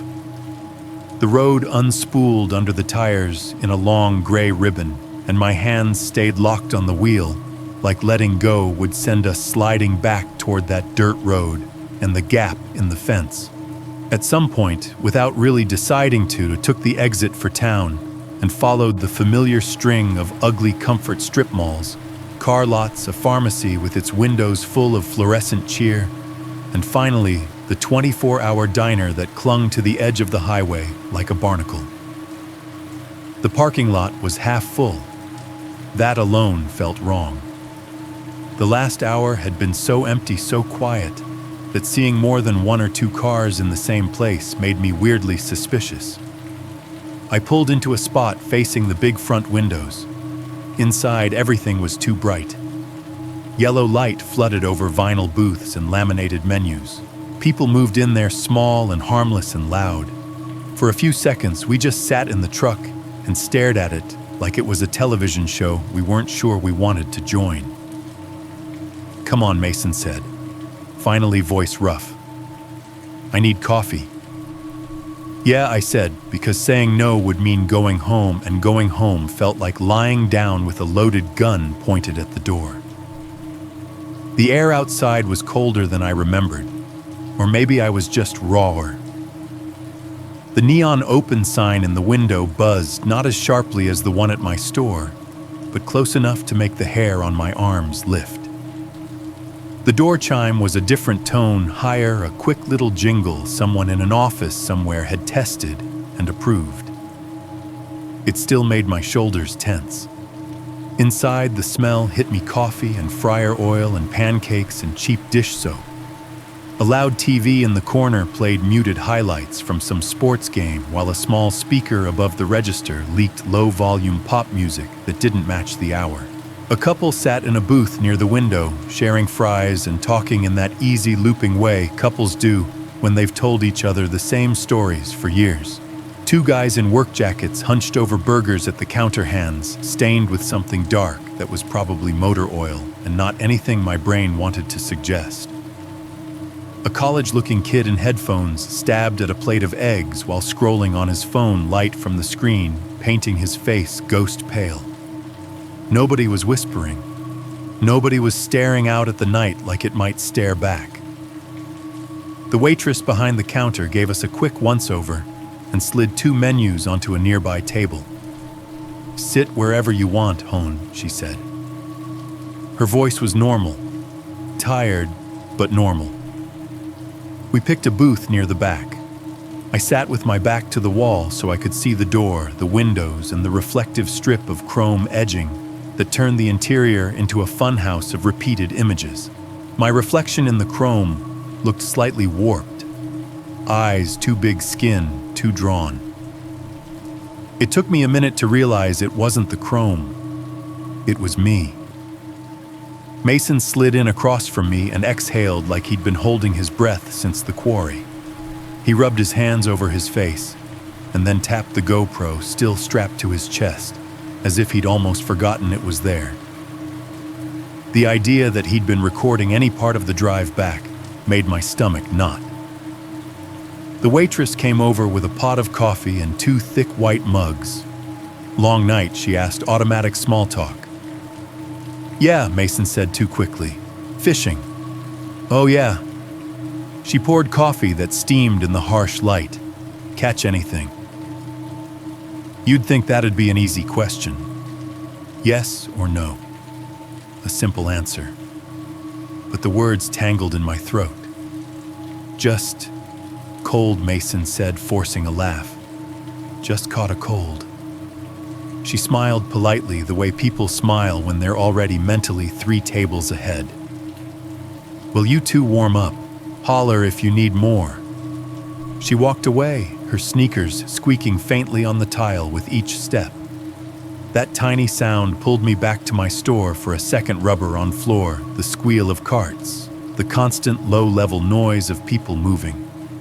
It made the diner feel more real and at the same time less connected to me. Mason dumped sugar into his coffee more out of habit than intention, then stirred it so long the metal spoon clinked against the ceramic in a steady, irritating rhythm.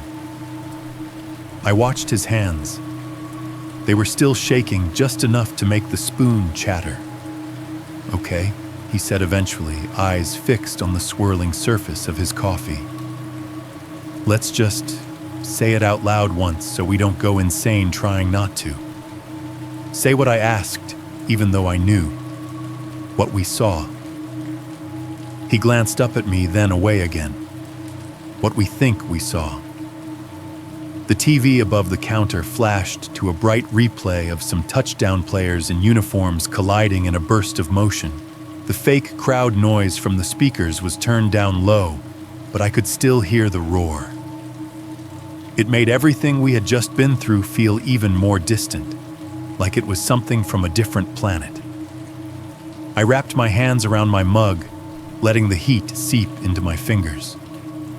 They still felt phantom cold from the quarry water. "You first," I said. Mason took a breath. We went to the quarry. We saw a girl in the water.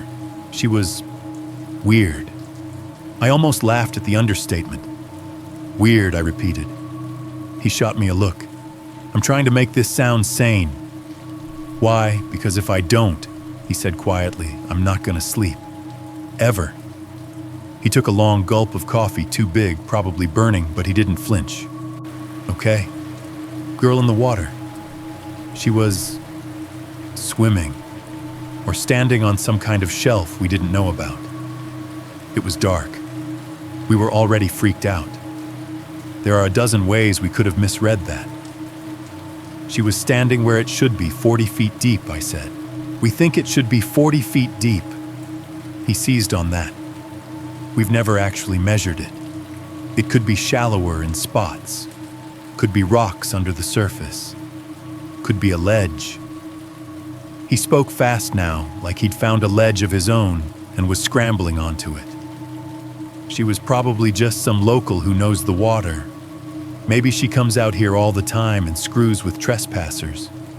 Maybe she knew about the camera and figured she could get her kicks watching idiots like us freak out. People do stupid stuff for fun. My brain latched onto that for half a second. Stupid stuff for fun was a comfortable category. I'd seen plenty of that at the store, kids shoplifting candy guys posting videos of themselves chugging hot sauce in the parking lot, women staging arguments for TikTok. If I could slide tonight into that box, I could go back to work tomorrow. I could stock shelves and mop floors and ignore the hum in the ceiling. But my body wouldn't let me. My shoulders were still up around my ears. My chest was tight. My legs vibrated with leftover adrenaline. What about the handle, I asked. What about the footprints? Mason's jaw clenched. His spoon slowed. Condensation, he said too quickly. Weird temperature pockets. There's a lot of rock out there. The ground could have been warmer in one spot. Or cooler. Moisture gathers. Bare footprints, I said. He shook his head sharply like a dog shaking off water. Dust is weird. Wind blows. Tire tracks mess up patterns. We were stepping all over the place. You could make anything look like a footprint if you wanted to. What about the camera I pushed? You saw it move. He hesitated. That hesitation told me more than any answer. Old hardware glitches, he said finally. Wind you didn't feel. The motor in those things runs on a loop sometimes, even if they're not hooked up to recording. I've seen it at the mall. Could be some leftover security system nobody bothered to shut down.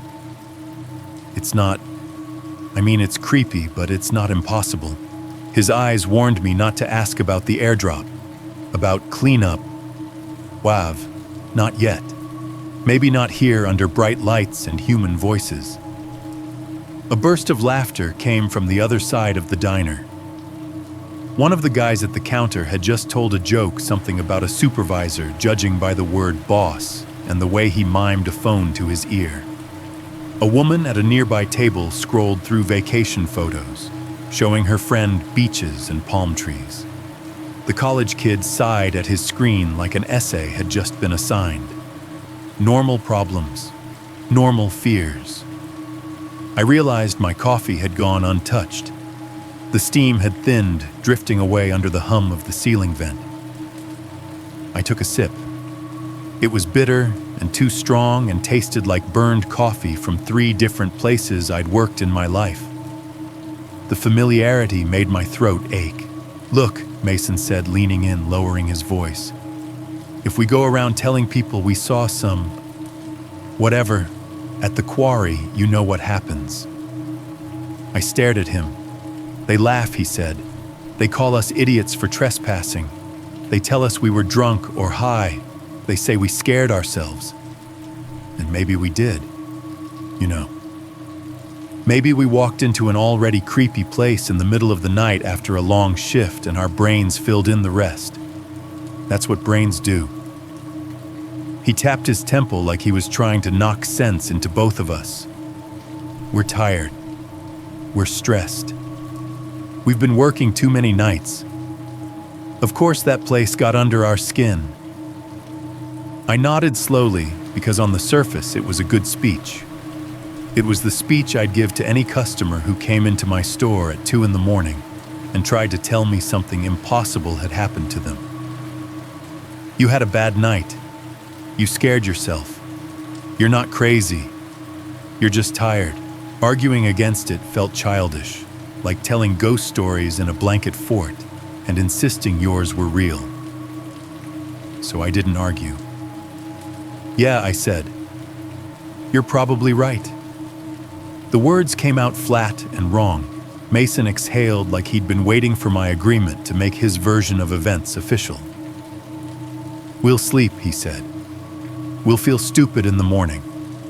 We'll blame it on some weird swimmer and bad lighting. We won't go back there. End of story. End of story. My body didn't believe a word of it. If anything, the more he tried to smooth the night into something rational, the more jagged it felt in my chest. Because everything he said only covered the part you could see with your eyes. It didn't touch the feeling I'd had when that whisper crawled into my ear, close and warm with no mouth to carry it. It didn't explain why the wind chime knew the exact rhythm of my store's entrance chime, and it definitely didn't account for the fact that somewhere in my phone right now was an audio file with a timestamp from a place we were never supposed to be. The waitress came back, topping off our mugs, asking if we wanted anything to eat. Mason ordered pancakes he barely tasted. I shook my head, appetite a distant concept. Around us, the diner carried on plates, clinking forks, scraping a baby, crying briefly, before being soothed someone at the counter blowing their nose too loud. Life noisy and indifferent. Sitting there under harsh lights with a cooling mug between my palms and burn marks on my nerves, it hit me this was exactly what made people keep watching horror videos late into the night. Not the monsters, not the jump scares. It was that feeling, that sense that everyone around you was living in a world that made sense while you were still stuck in the one that didn't. Home didn't feel like home when I pulled into the lot. It felt like a set. The building was one of those tired two-story complexes you see off every highway, faded siding, thin walls, stairwells that always smell faintly like other people's cooking and old carpet. A single security light buzzed above the entrance, its glow pooling on the concrete like stale milk. For a second, I sat in the truck with the engine off, listening to the tick-tick-tick of cooling metal. That sound usually meant day is over. Tonight, it just sounded like something winding down before the next bad thing started. Inside, the stairwell was narrow and echoey. My footsteps slapped the concrete louder than they should have, bouncing between the walls. A neighbor's TV bled through their door laughter from a sitcom audience that had never seen a quarry in its life. I unlocked my apartment, stepped into the dim hallway, and shut the door behind me with an extra twist of the lock. It didn't matter. The lock felt like paper. I turned on every light on my way to the bathroom. Kitchen, living room, bedroom lamp. The place lit up in cheap, warm tones that were supposed to be comforting. Instead, they just highlighted how small everything was. Chair, table, sink, bed. Objects that belonged to someone whose biggest worry should have been double shifts and overdue bills, not whatever had followed him out of the dark. In the bathroom, I cranked the shower as hot as it would go. The pipes thumped in the wall, shuddering to life, and then the water roared out in a hard, steady stream. Steam climbed the mirror, blurring my reflection into something shapeless before I even undressed. I stripped my clothes off in clumsy jerks, dropping quarry dust jeans and a hoodie that still smelled like cold night air in a heap on the tile. My skin goosebumped instantly, not from the room temperature, but from some deeper cold that seemed to live inside my bones. The cold of that water I'd touched with 2 fingers. The cold of that voice in my ear. Under the spray, heat burned my shoulders and back, but it felt like it was only scraping the surface. I turned the handle a little further, until the water bit in earnest. The bathroom fan roared overhead, loud and constant, filling the room with a kind of white noise tunnel. Drops hammered against the tile, ricocheting up in smaller sprays, and the sound of it all blended into something that reminded me uncomfortably of being in a car during a heavy storm, wipers failing vision, blurred just the relentless drum of rain on the roof. I stood there and let it pound into me, waiting for the quarry to wash off. It didn't. My muscles stayed tense, my jaw clenched. At one point, I realized my hands were pressed flat against the wall, fingers spread like I was bracing against impact. When the water finally started to cool on its own, I shut it off and stepped out into the foggy bathroom, heart still racing. I wiped a circle in the misted mirror with my palm and stared at my face. My eyes looked older. There was a smear of red on my cheekbone. I didn't remember getting a scratch from a branch maybe, or where I'd scraped myself on the rocks. The fan's roar made my ears ring, but under it, I swear, I could almost hear the quarry again. That heavy, waiting silence. That whisper, "Don't waste the night." I killed the fan. The sudden quiet made my head throb. Wrapped in a towel and a pair of sweatpants that still held the faint scent of laundry detergent, I padded into the living room, leaving wet footprints on the laminate. I didn't bother drying them. The idea of obsessing over little water spots on the floor suddenly felt ridiculous.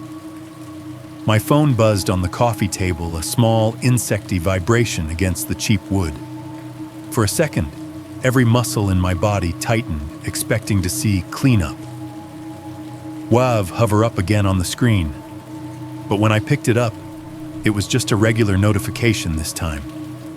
Mason sent you the footage. Dude, tell me I overreacted.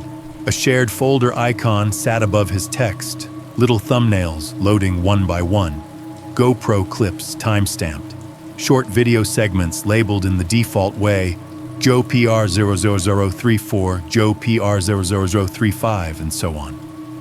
I stared at the list for a few seconds. The smart thing would have been to plug the phone in, toss it across the room, and go to sleep. Let future me deal with whatever those files showed. Present me had done enough. Instead, I opened the first clip. The video filled the phone screen. I turned the volume down low at first, just a cautious little notch above mute, and the sound that came out was a familiar ruin wind whoosh, the faint hiss of distant highway, the rustle of clothes near the mic. Our voices muted by distance, and bad audio quality floated in the background like we were already ghosts. I scrubbed ahead, thumb sliding along the timeline. The footage lurched from the view of Mason's apartment parking lot to the interior of his truck, then to the path down toward the quarry. The jostling made me a little nauseous. His breathing was louder here close to the mic, and every crunch of gravel sounded like something snapping. Then the water. The frame settled into a shaky but mostly consistent view of the quarry framed from chest height. The black surface of the lake filled most of the lower half of the screen, the jagged outline of cliffs and trees cutting into the sky along the top. Off to the right, dim in the distance, you could just make out the lean of the shack. The wind chime was too small and far away for the camera to register. It was just a tiny blur of lighter pixels under the eave. I swallowed and raised the volume a little. The audio carried the faint hiss of the night insects when they were still singing, the low hum of the GoPro itself. Our voices dipped in and out depending on where Mason was facing. "Man, it's colder than I thought," my own voice said from somewhere outside the frame. "Yeah, but it's perfect," Mason's voice replied closer. "Listen to that. No traffic, no customers, nothing." The memory of what should come next made my skin prickle. I remembered the ripples, her head breaking the surface, that first impossible smile. On the screen, the water stayed flat. No ripples, no disturbance. The moonlight lay on the surface like paint that had dried hours ago unbroken by any shape pushing up from below. Zoom in, I muttered to myself, before remembering you can't zoom a GoPro in post. I pinched the screen anyway uselessly, then leaned closer as if proximity could manufacture detail. Do you see that I heard myself say in the audio, my voice low, uneasy? Probably a big carp, Mason said. He panned slightly the frame, dipping and tilting, but always keeping the quarry in view. Dark water, jagged rock, black trees, no girl. I paused the video and stared at the still image, looking for anything, an anomaly in the reflection, an outline in the dark water, a suggestion of a head. My eyes started inventing shapes, a brighter patch near the center, a line that could have been a shoulder if you wanted it to be. But every time I blinked, the shapes rearranged themselves like the lake was shaking off my attempts to pin it down. I started the clip again and jumped ahead. My voice called out tinny through the tiny speaker. Are you okay? I knew what I'd seen when I'd said that. I had said it to someone, to something. A face in the water. A person where no person should be. On the screen, the lake stayed empty. My question floated over nothing. A fresh, cold fear slid into my gut, different from the immediate fight or flight panic from before. This was the fear that comes when you realize there might be a gap between your memory and the record, between what happened and what you can prove. It wasn't just that she wasn't there. It was how undeniably absent she was. No distortion, no subtler clue, nothing. I scrubbed backward, then forward again, trying to catch the exact moment I remembered her head breaking the surface. All I found was a stretch of footage where the water was a blank sheet and our voices grew tighter. Dude, it's freezing. You're crazy, I heard myself say. I'll get used to it fast, a woman's voice answered in my memory. But on the recording, there was only the faint wheeze of wind over the mic and the rustle of Mason adjusting his jacket. My thumb hovered over the volume slider. I cranked it almost to max, the tiny speaker crackling with the effort. I pressed the phone closer to my ear like I was trying to eavesdrop on my own past. In the heightened audio, every little sound became monstrous. The shifting of Mason's feet on the rock was suddenly loud, like bones grinding. The GoPro's internal hum buzzed in the background, like an insect trapped under glass. My own breathing picked up faintly here and there, sounded too shallow, too quick. I heard the rock hit the water, a sharp plunk, clear as anything. I heard my startled curse, then Mason's. I heard the wind chime's delicate metallic tinks, barely there, but still real enough that the microphone caught them. But I did not hear her voice. Come in, she had said, calm as an intercom announcement.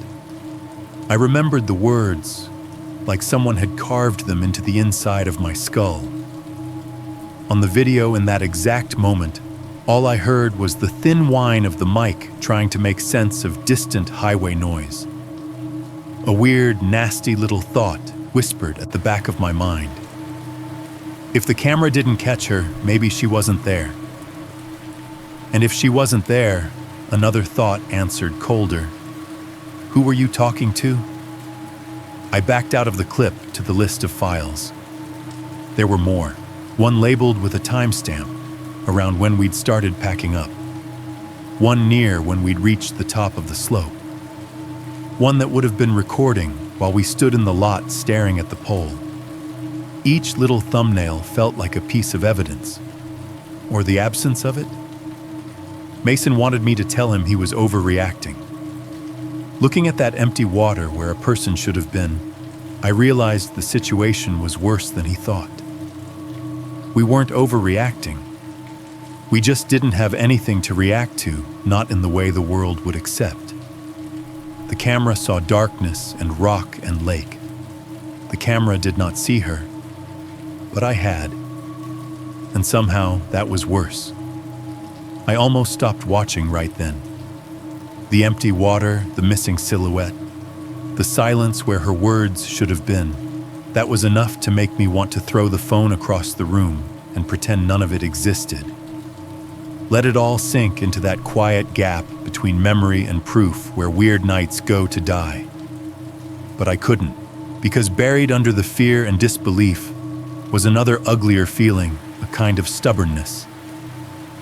The same stubbornness that had kept me standing on that rock ledge when every instinct said to leave. If the camera hadn't seen her, maybe the audio had. Maybe there was a glitch I could point to. A strange sound. Anything that told me we hadn't just gone crazy together. I backed out of the clip and opened the next one in the folder, the one time-stamped a little later, closer to the point where she'd spoken. The video started with the quarry again, but Mason must have shifted his stance. The angle was slightly different, more of the shack off to the right, less of the cliff on the far side. You could see the slope where the path climbed back up, the faint suggestion of the parking lot light glowing through the trees. I turned the phone sideways, letting the video fill the screen, and cranked the volume all the way up. Static hissed softly in the background, a constant bed of noise. Wind, distant road, the GoPro's own internal noise floor. Then under that, our voices. Hey, I heard myself quiet but clear. Are you okay? Maybe she's training, Mason said. His tone was strained, the forced casualness obvious now that I was listening for it. For something. I held my breath waiting. On the recording, there was a moment where the night sound dipped slightly, not fully quiet, not dramatically muted, just thinned. The insects faded, the wind hiss softened, the way they had when she first appeared. Then a voice spoke. You guys came late. It didn't come from across the water. On the audio, it sounded like it came inches from the mic, close and warm and impossibly intimate. The kind of proximity you only get when someone leans in to tell you a secret. I jerked the phone away from my face, heart stuttering. The voice still rang in my ears, clear, steady, and every bit as flat as I remembered. No echo, no distance. Just there.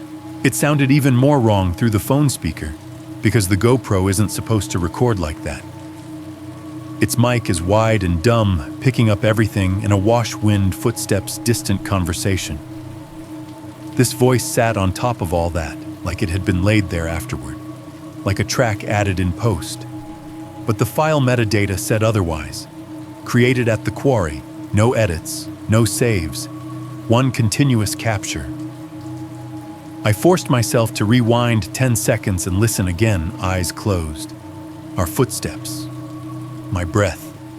Mason's nervous chuckle. You guys came late. The same tone I'd heard when she'd spoken over the water, except now it was whisper level close. Something about that broke a seal in my brain. Up until that moment, there had been room for doubt. Maybe we'd misheard. Maybe we'd been talking over each other. Maybe the quarry had thrown our voices in weird ways, but this was either impossible or deliberate. I scrubbed back and forth over that segment eyes on the waveform. It peaked and fell like any other sound, but the shape of it was too neat. The hiss dropped right before and rose right after, like something had parted the noise to make room for itself. I dragged the timeline ahead a few seconds. The video juddered through a short pan, Mason shifting his feet, the frame catching more of the shack. For half a second, the image smeared as the camera moved motion blur, turning trees and rock into streaks. I paused and scrubbed again, this time frame by frame. GoPros aren't exactly high-end cinema. When you freeze them, you get artifacting and soft edges, especially in low light. Still, you can usually make sense of shapes. This blob is a tree, that blur is a hand. In one frame, the shack was just what I remembered, leaning empty doorway, dark window, the little pale blur of the wind chime. In the next frame, the image glitched. Not in the usual digital way, no blocks of pixels, no rainbow smear, no broken data. Just a sudden dark, vertical shape in the space between Mason's shoulder and the shack door. A silhouette where there shouldn't have been one. Tall. Too tall for him. Too tall for me. It loomed just behind him, indistinct but undeniable, like the camera had tried not to see it and failed at the last second. My thumb went numb on the screen. I leaned closer, breath fogging the glass. The shape didn't have features. It wasn't sharp enough for that. But it was solid where everything else around it was vague. The trees blurred at the edges, the shack's lines softened, but that vertical strip of shadow stayed clean. Too clean. It ran from just above Mason's shoulder to nearly the top of the frame. He hadn't reacted in that moment. There was no flinch, no turn of his head. In the audio, our conversation continued with no hitch. If someone had been standing that close behind him, he should have felt it. A breath, a presence, something. Unless they weren't behind him. Unless they were only behind the camera. I slid forward to the next frame. The shape was gone. Just like that. One frame there, one frame not. No fading, no movement trail. No indication that anything had shifted out of view. Just deleted from the record of reality between one fraction of a second and the next. I backed up then, forward. Frame. There. Not there. There. Not there. A cold, electric feeling crawled up my spine. I pulled out a full screen and checked the clip's timeline. It ran exactly 9 minutes and 48 seconds. No cuts. No visible jumps. The timestamp overlay, a little white string of numbers in the corner, ticked forward in neat, even increments. I jumped to the next file, the one Mason had recorded as we'd started packing up. Same timestamp style, same smooth progression. I scrubbed until I heard my own voice again, tighter now. "We're leaving," I said. "We're leaving." In the video, you could see my hands fumbling with the rod, the beam of my flashlight jittering across the rocks. The water appeared at the edge of the frame, but only barely. It looked empty. Calm. The girl should have been there. I knew exactly where she'd been standing. The frame didn't care. It gave me black water and nothing else. I watched us gather our stuff from the camera's view, Mason's quick, jerky movements, my slower, clumsier ones. I listened to the wind chime pattern again, tinny but unmistakable, 3 light taps, one heavier. I watched the climb start. The angle bounced as the GoPro tried to stabilize what it could. Then something odd caught my eye. The timestamp in the corner read 12:44:12. We climbed. The numbers ticked 12:44, 13, 12:44, 14, 12:44, 15. There was a jostle as Mason slipped on some gravel. The image jolted the shack, flashing across the edge of the frame. Then for a fraction of a second, there was a tiny, almost imperceptible glitch. Just a momentary smoothing of motion, like video editors use when they cut out a chunk and want the transition to feel natural. The next clear frame showed the same slope, the same path a few feet higher. The timestamp read 12:47:15. I froze. I dragged the timeline backward, watched the numbers count down in reverse. 12:47:15, 12:47:14, 12:47:13. At 12:44:15, the previous segment picked up again. We were lower on the trail. The shack looked bigger. The wind chime swung gently in the corner of the frame.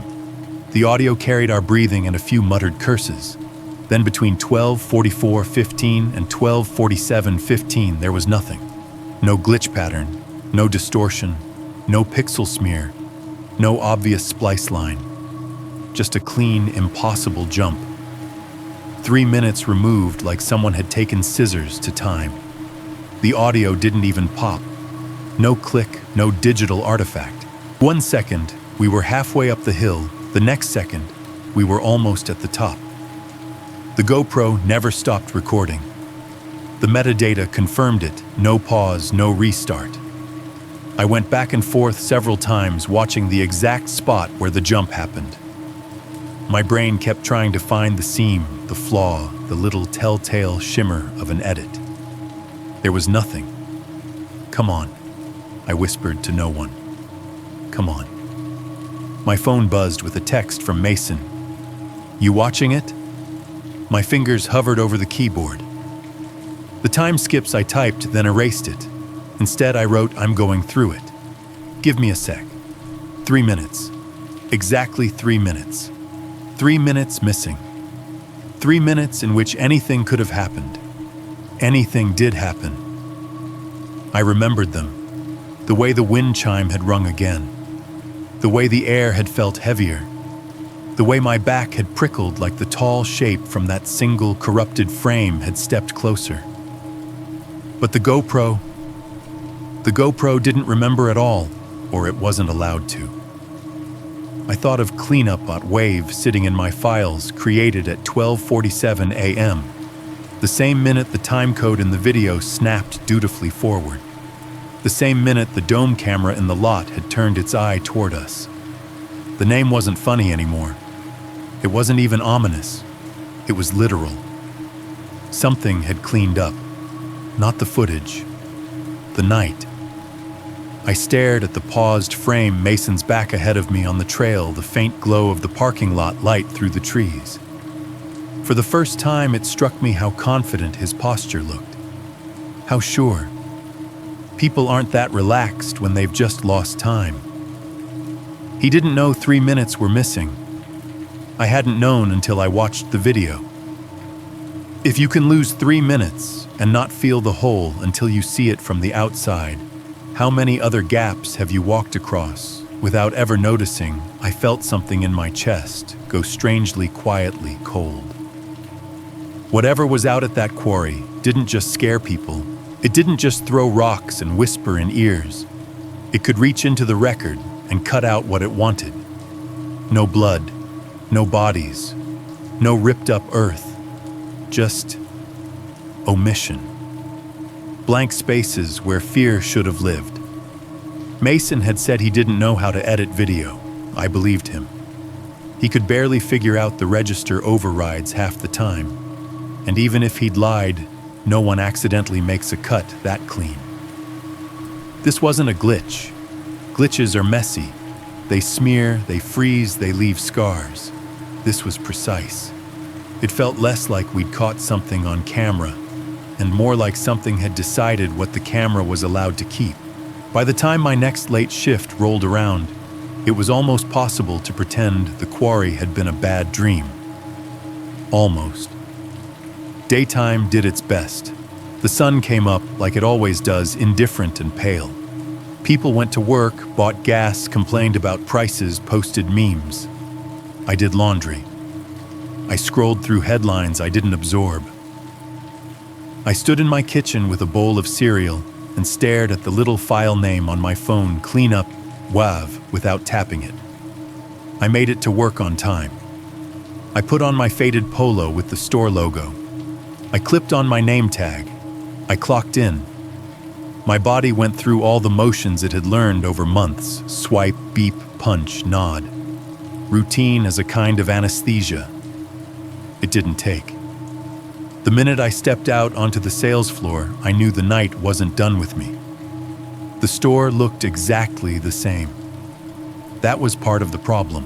The cooler hummed in the back, its compressor cycling on and off with that low, heavy vibration you stop noticing after the first hour, unless you're listening for it.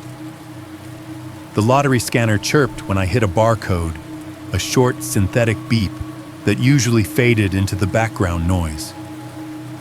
The coffee pot on the warmer made tiny intermittent blips, bubbles breaking the surface of liquid that had been sitting there far too long. Somewhere above the ceiling tiles, the HVAC unit rattled and sighed. And layered under all of that, like an old man clearing his throat at the back of a room, was the intercom's permanent hiss. We hardly ever used it. Once in a while, a manager would page someone from the back. Mostly it just sat there, a small metal box near the cigarettes, faintly breathing static into the air. I'd stopped hearing it months ago. Now it was all I could hear. The neon sign outside buzzed against the glass, a high, thin whine that vibrated my molars. I'd always blamed that sound for my late shift headaches. Tonight it felt personal. It reminded me too much of the lot light at the quarry, flickering, indecisive, sick. I caught myself glancing at it every few seconds as if it might suddenly start stuttering in the entrance like a failing heartbeat. The first customer of the night broke the spell temporarily. Middle-aged guy in a reflective vest, work pants stained at the knees. He came in with a little gust of road chill and dust. The door chime, our door chime, sang out over his head, 3 quick, bright notes, 1 heavier drop. The sound punched straight through my chest. I froze, hand halfway to the counter. The wind chime at the shack had mimicked that pattern almost perfectly. 3 light taps, 1 heavy. It hadn't matched the tone metal tubes instead of cheap digital bells. But rhythm doesn't care about material. It's the shape that matters. "Hey, you open?" the guy asked, giving me a look like maybe I was the weird one. "Yeah," I said, voice rough. I forced my hand the rest of the way up and gave him the bland, automatic smile I'd practiced so often it should have been muscle memory. "What can I get you, pack of reds?" he said, and one of those lottery scratchers. He jabbed a finger at the green display. We went through the script. ID total receipt. The scanner chirped obediently. The register drawer thunked. The receipt printer whirred and spit out a curling strip of paper. I watched each sound rise up and slot into place in the store's familiar soundtrack, and all I could think was, any one of these could change, and I wouldn't notice until it was too late. The guy left with a nod, the chime singing him out. 3 quick, 1 heavy. The glass door swished shut. For a moment, the store went empty again. My heart hadn't slowed since he walked in. It wasn't just that I remembered her voice now. It was that I couldn't unremember it. It had sunk its teeth into the part of my mind that stored phrases you hear every day, price checks, greetings, stock announcements, and settled there like it belonged. "You guys came late, come in. You'll get used to it fast." They circled my head while I stocked shelves, while I wiped down the coffee station, while I straightened the candy racks near the register. The way she'd said them, flat, calm, like a system message, echoed against the other phrases I heard at work. "Cleanup on aisle 3. Customer needs assistance at the register. Thank you for shopping with us." Her voice started to slip into those roles in my imagination, like if I turned around at the right time, I'd see her lips moving behind the intercom speaker. The worst part was, it didn't feel like my imagination. It felt like rehearsal, like the store itself was trying to learn her cadence to match it. At around 10:30, a small wave of people came through. A young couple in matching hoodies grabbed energy drinks and chips. Delivery driver in uniform bought a coffee so pale with creamer, it looked like beige soup. An older woman in slippers and a cardigan picked up milk and bread eyes, distant, clearly thinking more about whatever waited for her at home than the man behind the counter. Every time the door opened, the chime hit that pattern. Every time the neon buzzed louder, the intercom hissed that little bit more. I found myself replaying her voice in my head between customers until it felt less like a memory and more like a track on an internal playlist. Play. Rewind. Play again. You guys came late. On the third mental replay, my brain started swapping the words out. You clocked in late. You came back. You'll get used to it fast. I glared at the intercom box. It stared back small and dull, the tiny grill holes making a crude half-circle of a mouth. "Don't look at me like that," I muttered under my breath. "You're just plastic." An elderly man shuffling down aisle 3 gave me a weird look. I pretended to be checking dates on canned soup. The cooler compressor kicked on a rumble that vibrated the floor and my calves. It had always been there. It had always sounded like that. But now in the quiet between waves of customers, every cycle felt like a countdown. On, off, like lungs, like waves, like something breathing under concrete. My phone buzzed in my pocket and I flinched like someone had touched the back of my neck. I pulled it out quickly, half expecting to see that gray airdrop box again. Instead, it was just a text from Mason. "You at work?" I typed back. "Yeah. Normal night. Normal." I almost laughed. A few seconds later, you listened to the file, yet my thumb hovered. Not yet. A typing bubble appeared, then disappeared. Whatever he'd been about to say, he swallowed it. That was almost worse than an actual answer. I slid the phone back into my pocket and let my eyes drift up to the set of ancient wall-mounted security monitors above the cigarette display. 4 little windows into the storefront door aisle's cooler parking lot. The feed flickered occasionally, rolling a black bar up the image like an old VHS tape. But mostly, it just sat there cycling its low-res surveillance of people who thought they were alone. I'd always treated those cameras like tools, boring ones, put up to catch shoplifters if they were unlucky or dumb. Now I couldn't look at them without thinking of the dome on that pole turning with a patience that didn't seem mechanical. I had a sudden irrational urge to wave at the ceiling to see if the angle of one of the cameras would change. The idea made my skin crawl. I kept my hands firmly on the counter. The door chime dinged again, and a pair of teenagers came in smelling like cold air and cheap cologne. They made a beeline for the snack aisle arguing about some game. Their voices rose and fell. The scanner beeped. The cooler hummed. The intercom hissed. Everything was working exactly the way it always had. That was what scared me. Because if something did change, if her voice ever slipped in over the speakers, if the chime ever chimed itself without the door opening, if the monitors ever jumped mid-time code, I knew in my gut it wasn't going to sound like thunder or static or some obvious Hollywood glitch. It was going to sound calm, flat. I kept replaying that line in my head until it didn't feel memory sharp anymore. It felt familiar, broken in. You guys came late. By midnight, it had been in my head so long I couldn't tell if I was remembering her voice or teaching myself to copy it. Either way, it was starting to feel like it lived here now, in me and in the store. I kept telling myself that if anything was going to happen, it would be loud. That's what movies train you for, right? The big break, the obvious scream, the unmistakable bang. Instead, it started with the smallest sound in the store. The door chime. It happened around 11:15. I remember the time because I was standing behind the counter staring at the clock, watching the red second hand jerk its way around, feeling every tick like it was dragging me further from the quarry in miles and closer in minutes. The lot outside was empty. I'd checked a few minutes earlier just for something to do.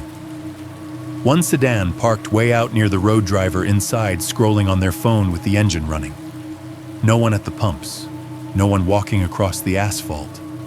Just my car sitting under the far light huddled against the curb like it was trying to fade into the concrete.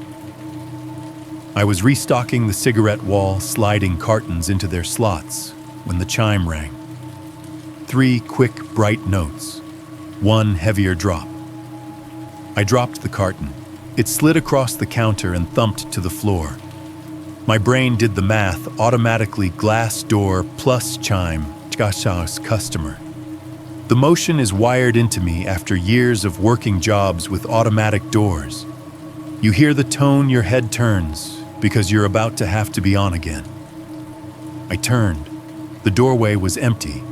The glass door was shut. Outside, the lot was exactly as it had been. No one approaching, no one leaving, no car pulling away. For half a second, I thought maybe the sensor's buggy. Sometimes a moth gets too close or a gust of wind flicks the curtain of cold air just right and the system thinks someone walked in. That happens. That's normal. Except this wasn't the standard ding. It wasn't short and single. It was the quarry pattern. 3 bright little notes, one heavier drop at the end, like a kid hitting a xylophone in a very specific order. Probably glitched, I told myself out loud, because saying it made it more likely to be true. The store swallowed my voice. The cooler hummed. The intercom hissed. The neon sign buzzed against the window. I stepped around the counter, walked to the entrance, and pushed the bar. The door gave way with its usual smooth resistance. When it closed again behind me, the chime chimed a clean, normal 2-tone sequence from the manufacturer's specs. Not the quarry rhythm. Not the pattern that had echoed in the dark while a girl stood in impossible water. I did it 2 more times just to prove it to myself. Open, close chime. Open, close chime.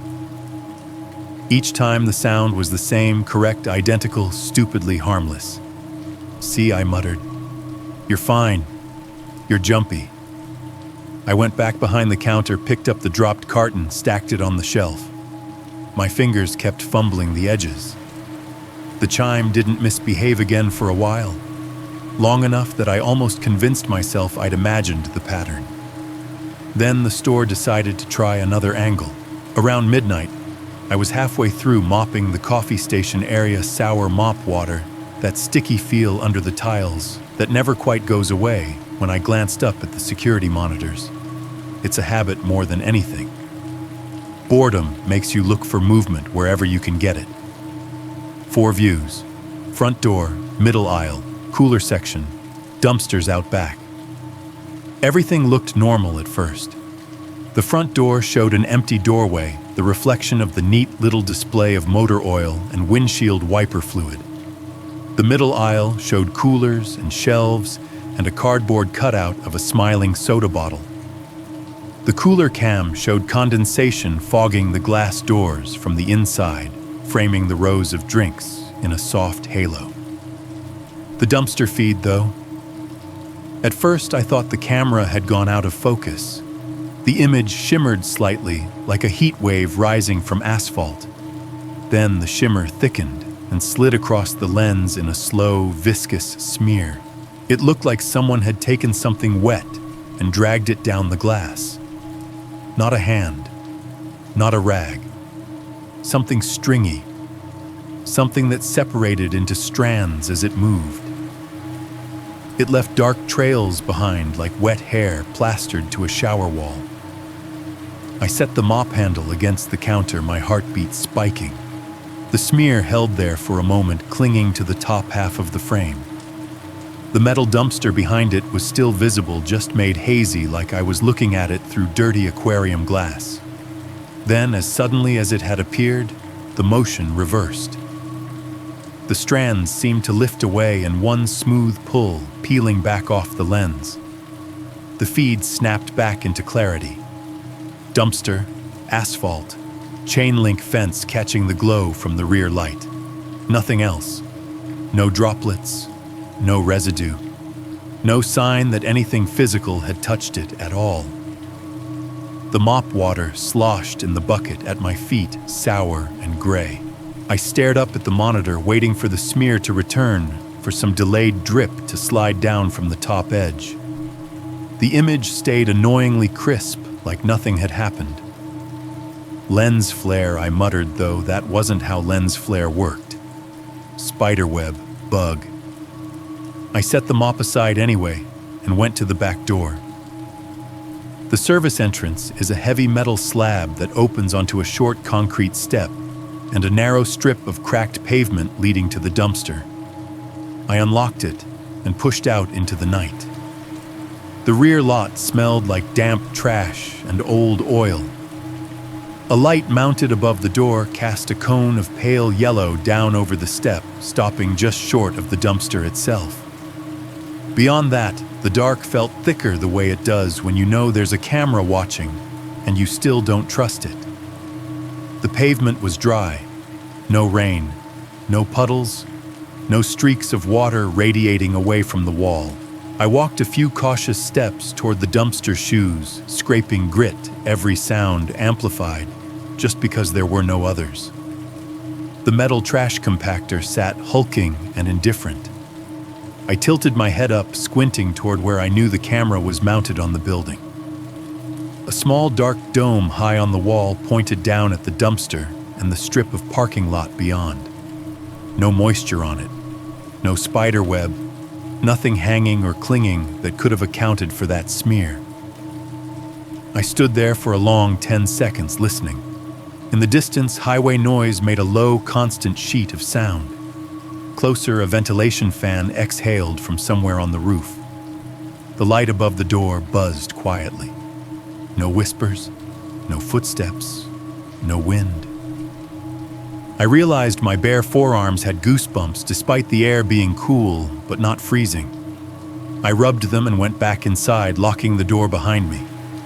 It wasn't the biggest thing. It wasn't an attack.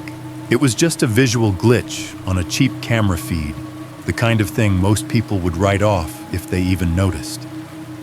If I hadn't spent the last 2 nights watching footage for things that weren't there, I might have shrugged it off. But there are only so many coincidences you can stack before they stop being random. By 1:30, the store had settled into that weird liminal lull. Not early night busy, not dead. Just in between. A guy in a parka came in, bought gas and a candy bar, and left with his hood up. Some kid in a beat-up Honda idled at the pump for 5 minutes, scrolling his phone before deciding he didn't actually need gas and pulled away. A woman in a cardigan bought a pint of ice cream, and nothing else. Eyes red-rimmed, like she'd been crying for hours. Between those micro-dramas, the store and I were alone again. I did another pointless walk around, checked the coffee machine, straightened the cup stacks, glanced at the monitors. Nothing weird this time. Dumpsters clear, aisles clear. My own head small and bent, visible in the corner of one frame behind the counter. I tried to breathe normally. In through the nose, out through the mouth. Like I was the one who needed customer service, sir. I'm going to need you to calm down. At around 2, I told myself I needed air. That was true, but not the whole truth. What I really needed was to see my car. Not just on the monitor, not just as a smudge of white metal under a pole, actually see it. Make sure it still existed in the same version of reality I was walking around in. The lot was empty when the sliding glass doors whispered open in front of me. The air outside was colder than it had been earlier, thick with that stopped clock feeling of late night, when even the wind seems to forget what it's supposed to be doing. The neon cast a watery blue-pink wash over the pavement, highlighting every crack and oil stain. My car sat alone under its pole just where I'd left it. Plain white, slight dent in the rear bumper from a parking lot bump months ago. Nothing supernatural about it. The sight calmed me a fraction. I walked toward it, hands shoved in my pockets, breath puffing faintly in front of me. The asphalt under my shoes felt dry. Not bone dry, it's never bone dry by the highway, but dry enough that my soles made that light grit scrape instead of the sticky slide you get with damp. The air didn't feel humid. No fog, no mist, just cold. My plan was to do the loop people do without thinking. Walk around the car, check the tires, glance through the windows like I hadn't seen the interior 1,000 times before. Little ritual to reassure the animal part of my brain that my escape route was still viable. I turned the corner at the front bumper and stopped dead. There, just behind the rear passenger door, the asphalt was darker. Not in a big, obvious puddle, just in a series of overlapping shapes where the surface had gone from dull gray to almost black. Footprints. Not sharp, perfect prints. This wasn't a cop show, but clear enough. Dark patches where weight had pressed that thin film of almost dryness into something wetter. The toe of one heading toward the car. The faint curve of a heel behind it. Another beside it angled slightly outward, like whoever had made them had paused and shifted their stance. Bare. Again. No tread pattern, no heel block, no sharp lines from sneakers. Just soft, rounded shapes where skin had met pavement. I looked up automatically, half expecting to see someone standing on the other side of the car, the prankster exposed. But the lot was empty. Just my car, the vacuumed dark space around it, and the neon glare bleeding across the ground. I looked back down. The footprints ended about a foot from the car. There were no leading away. No faint, fading trail only my nerves could see.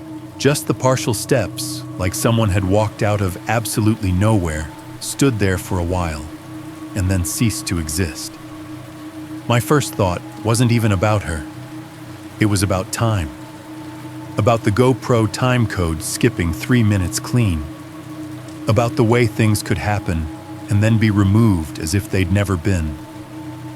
About the possibility that someone had stood there for longer than I would ever know, watching the doors, listening to the chime rehearsing my store's sounds. The neon buzz vibrated against my jaw. Somewhere beyond the building, a truck downshifted on the highway engine, growling, then faded away. I crouched a little, squinting at the pattern like proximity would let me decode it. The moisture didn't shine so much as absorb the light, like that heavier darkness on the quarry water had. My hand twitched at my side, wanting to reach out and touch one of the prints, feel the temperature verify that it was real. I didn't. I stood up slowly, instead backed away a couple of steps and looked at the store. Through the glass, I could see the counter, the coffee station, the racks of gum and candy. And above the cigarettes in its usual spot, the intercom speaker. It was just a box. Just wires and metal and dust. The longer I stared at it, the more certain I became that if anything in my life was going to talk in her voice again, it would be that. The door chime rang behind me. 3 quick, 1 heavy. The glass hadn't moved. The chime should have been comforting. 3 quick notes, 1 heavier, the same little jingle I'd heard thousands of times. It meant normal things, customers' movement, transaction routine. But hearing it out there behind me with the door not sliding and the glass not moving turned it into something else entirely. I didn't turn around right away. It hit me that if I turned and saw the door standing wide open with no one there, that would be one kind of horror. And if I turned and saw it still shut, undisturbed, that would be another. My brain stalled between the two like an engine trying to decide whether to start. I forced myself to look. The doors were closed. The rubber seals met perfectly in the middle, no gap. Inside the store glowed under fluorescent lights. No silhouette crossing the mat. No late-night customer in a hoodie, no strung-out guy hunting the energy drink cooler. Just emptiness. The chime was still echoing in my ears. My heart was hammering hard enough to make me lightheaded. Motion sensor, I muttered. Spider. Bug. Something flew in front of it. I clung to the explanation like a life preserver. It didn't line up, our sensor was overhead in the track, and I'd seen nothing, but it was better than the alternatives. I took one last look at the fading footprints by my car. By the time I got back inside, the darker patches would probably have thinned out, blending back into the general grime. Maybe by morning, they'd just be another stain on the asphalt, meaningless to anyone who hadn't seen them wet. Inside the store, air felt thicker, like walking into a room where 2 people had been arguing and had just gone silent. The neon buzz pressed close to the glass behind me as the doors slid shut with their usual soft sigh. This time, the chime stayed off. I stepped behind the counter and put both hands down on it, palms flat, as if bracing against a wave. Okay, I whispered to myself. Okay. You're fine." The cooler hummed. The lottery machine's idle fan whirred. Somewhere in the aisles, the refrigeration case gave a tiny pop as plastic shifted. The overhead speakers, which hadn't played music in weeks, sat in the ceiling tiles like dead vents. The intercom by the cigarettes sat under them, a small beige box with a dusty talk button and a grill full of lint. I watched the door for a full minute, waiting for a real customer to come in and wash over the last 30 seconds with something ordinary. No one did. I was just starting to move again, fingers reaching for the rag to wipe down the counter, when I heard it. Click. Not loud, but unmistakable. A tiny mechanical sound like a relay engaging. It came from somewhere above and slightly behind me, up near the cigarettes and the wall speaker. It was the same sound I'd heard 100 times at the start of a manager's announcement, the moment when a circuit closed and the system decided the building was now listening. My whole body locked. The background hiss swelled a fraction of a second later. The intercom's static, which had always been a low, ignorable breath, gathered itself into something more focused. It went from vague room noise to a thin, narrow thread of sound, like a throat clearing before a sentence. The talk button on the little beige box wasn't pressed. I could see it clearly from where I stood. No red light. No finger on it. Nobody in the back room. We were short-staffed tonight. It was just me. The hiss leveled out. A calm voice spoke into it. "Cleanup on aisle." There was a tiny pause, as if something had to think about the last word, like it had to flip through a mental list. "Water." My brain did something strange. It tried to laugh and scream at the same time. The result was a silent, full-body jolt that left my fingers numb. Cleanup on aisle water. It was wrong on every level. We didn't have aisles labeled by concept. No water aisle, no snack aisle. We were a small, ugly convenience store. The aisles were numbered, 1 through 5. Beverages, chips, canned goods, car stuff, whatever the trucks had brought us this week. A normal intercom announcement would have been "clean up on aisle 3" or "spill in the cooler." Something boring, something specific. Clean up on aisle water. The absurdity of it made it worse.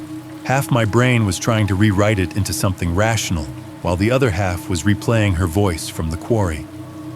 It was the same cadence, the same flat tone. That weird mix of automated and personal, like a system announcement delivered by a human who'd stopped caring.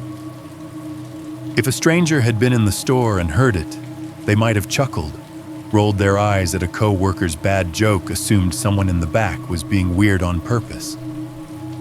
They wouldn't have heard quarry in it. They wouldn't have heard black water and wind chimes and the faint echo of "you guys came late."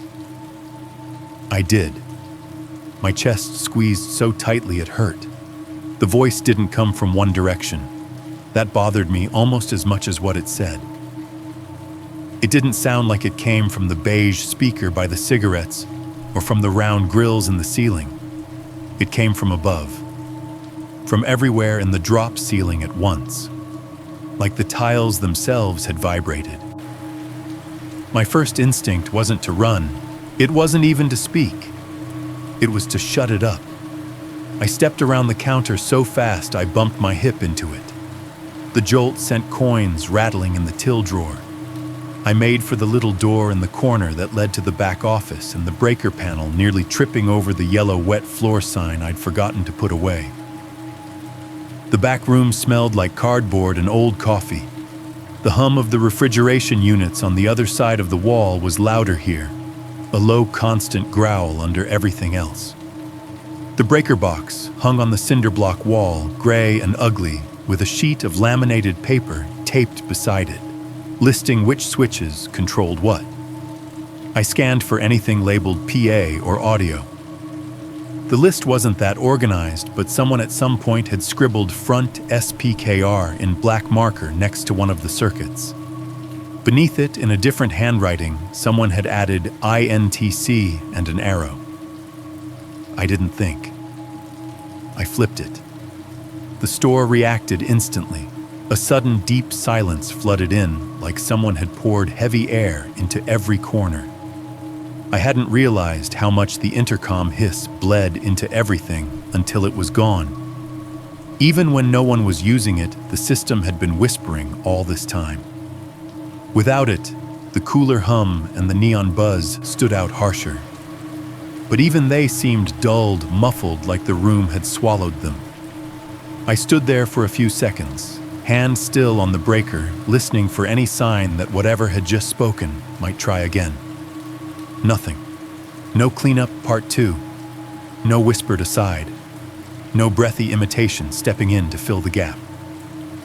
I went back out to the floor. The beige box looked deader than ever. No light, no hiss. No sense of latent breath behind it. Just a cheap plastic rectangle on a cheap wall. And yet when I walked under the ceiling tiles where the sound had seemed to come from something in me flinched. My shoulders hunched. My feet wanted to move faster. That part of my brain that knows where your neck is most exposed nagged at me, whispering that it didn't matter if the speaker was off, if the ceiling had learned a new way to talk. For the rest of the shift, the store felt like it was waiting. I jumped at the normal beeps. A bag of chips falling off a shelf in aisle 2 sounded like a gunshot. A lone car pulling into the lot made the monitors feel like eyes. Nothing else happened. Nothing obvious anyway. At 7 in the morning, my manager showed up. He was one of those guys who always looked half awake whether it was 8 a.m. or midnight. Ball-cap store polo, a permanent squint from too many years under fluorescent lights. I handed off the drawer and clocked out, fingers still stiff from being curled around fear all night. As I walked away from the time clock, I hesitated, then turned back. "Hey," I said.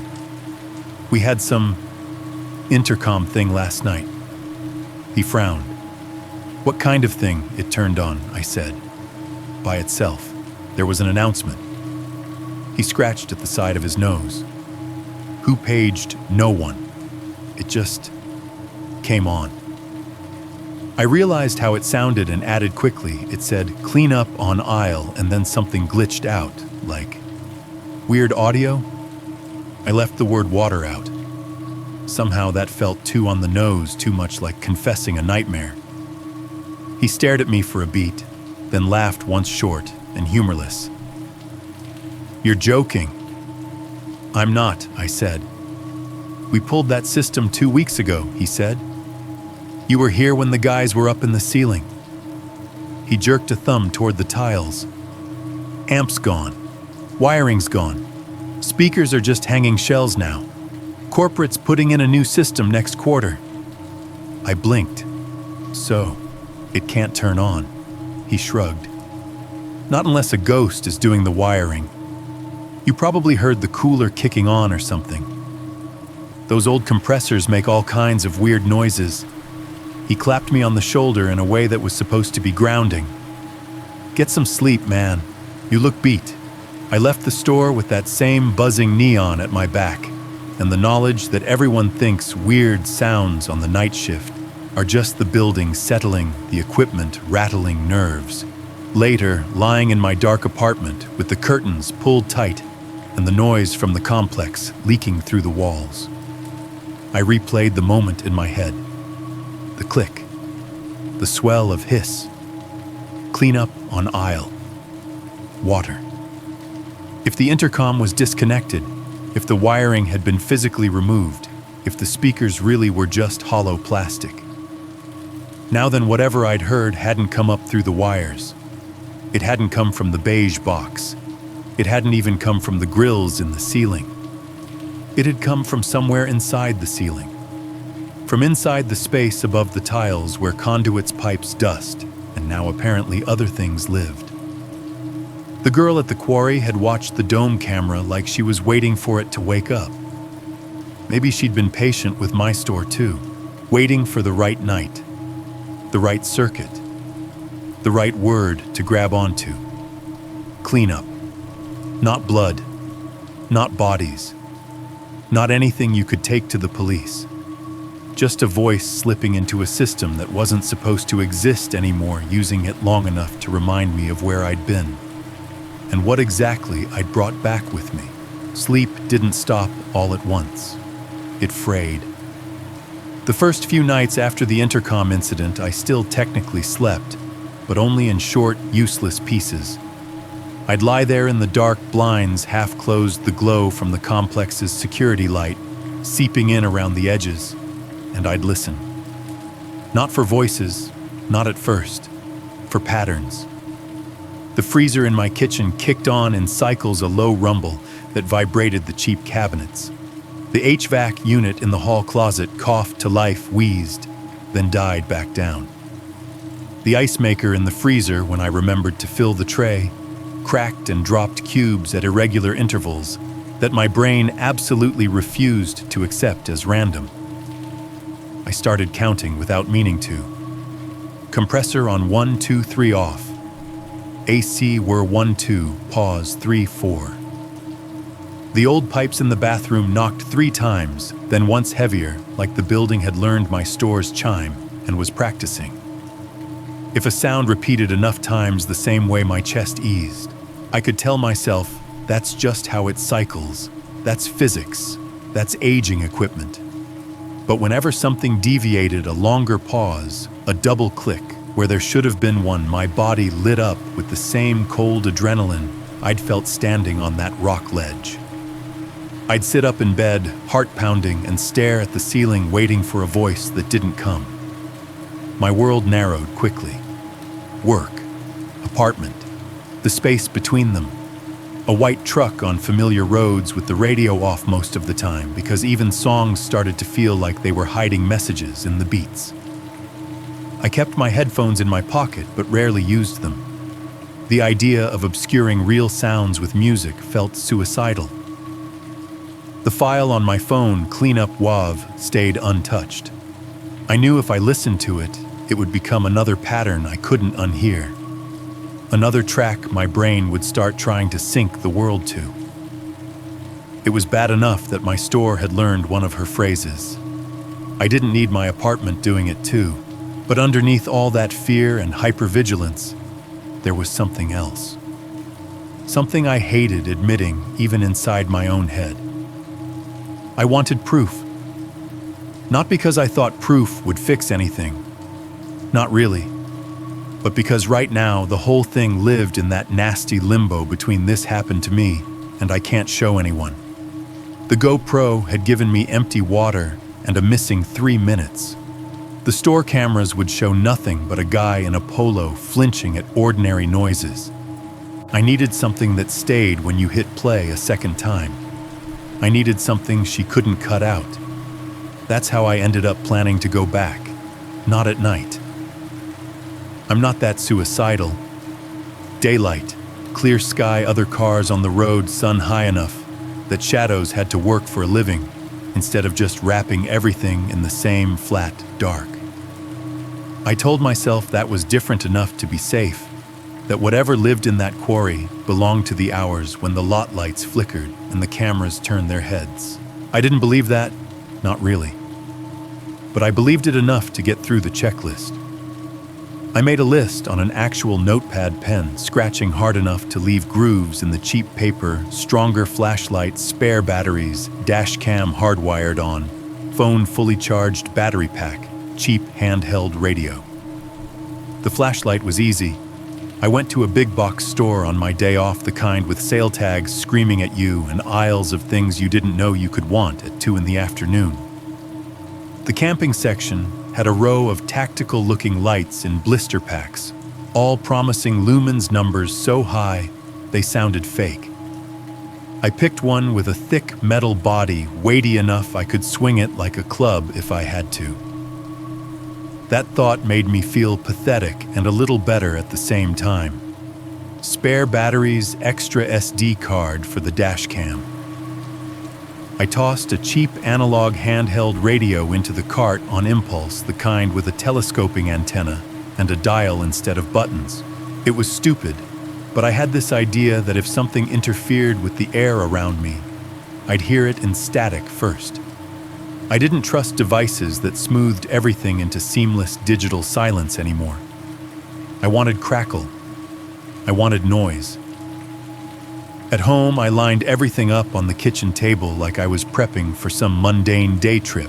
Flashlight batteries, radio phone charger, pocket knife I hadn't used in years. My truck keys sat beside them, the metal catching the afternoon light. The quarry in the daytime would be just a hole in the ground, I told myself. A bad local secret. Trashed beer cans, graffiti on the rocks, maybe some teenagers smoking where they weren't supposed to. Whatever had happened at night could be partitioned off neatly as environmental darkness and cold and isolation rewriting the rules. I knew better. But the lie tasted close enough to the truth to swallow. The hard part was calling Mason. I did it sitting in the cab of my truck with the engine idling parked behind my building, where the other tenants wouldn't see me and maybe overhear the desperation in my voice. His name rang twice, 3 times. On the 4th, he picked up. "Yo," he said, trying for casual. Failing. "Hey, it's me." "Yeah, I know your number," he said. Then after a beat, "You at work? Did something happen again?" "Not at work."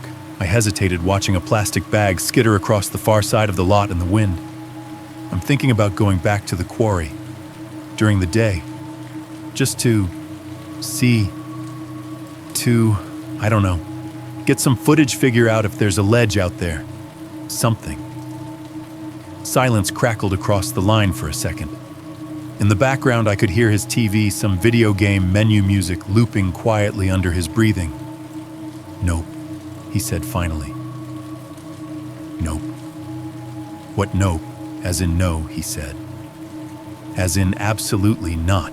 As in, you can go lose your mind alone out there if you want, but I am not going back." He sounded different. Not joking, different. Not, "I'm going to rib you for this later," different.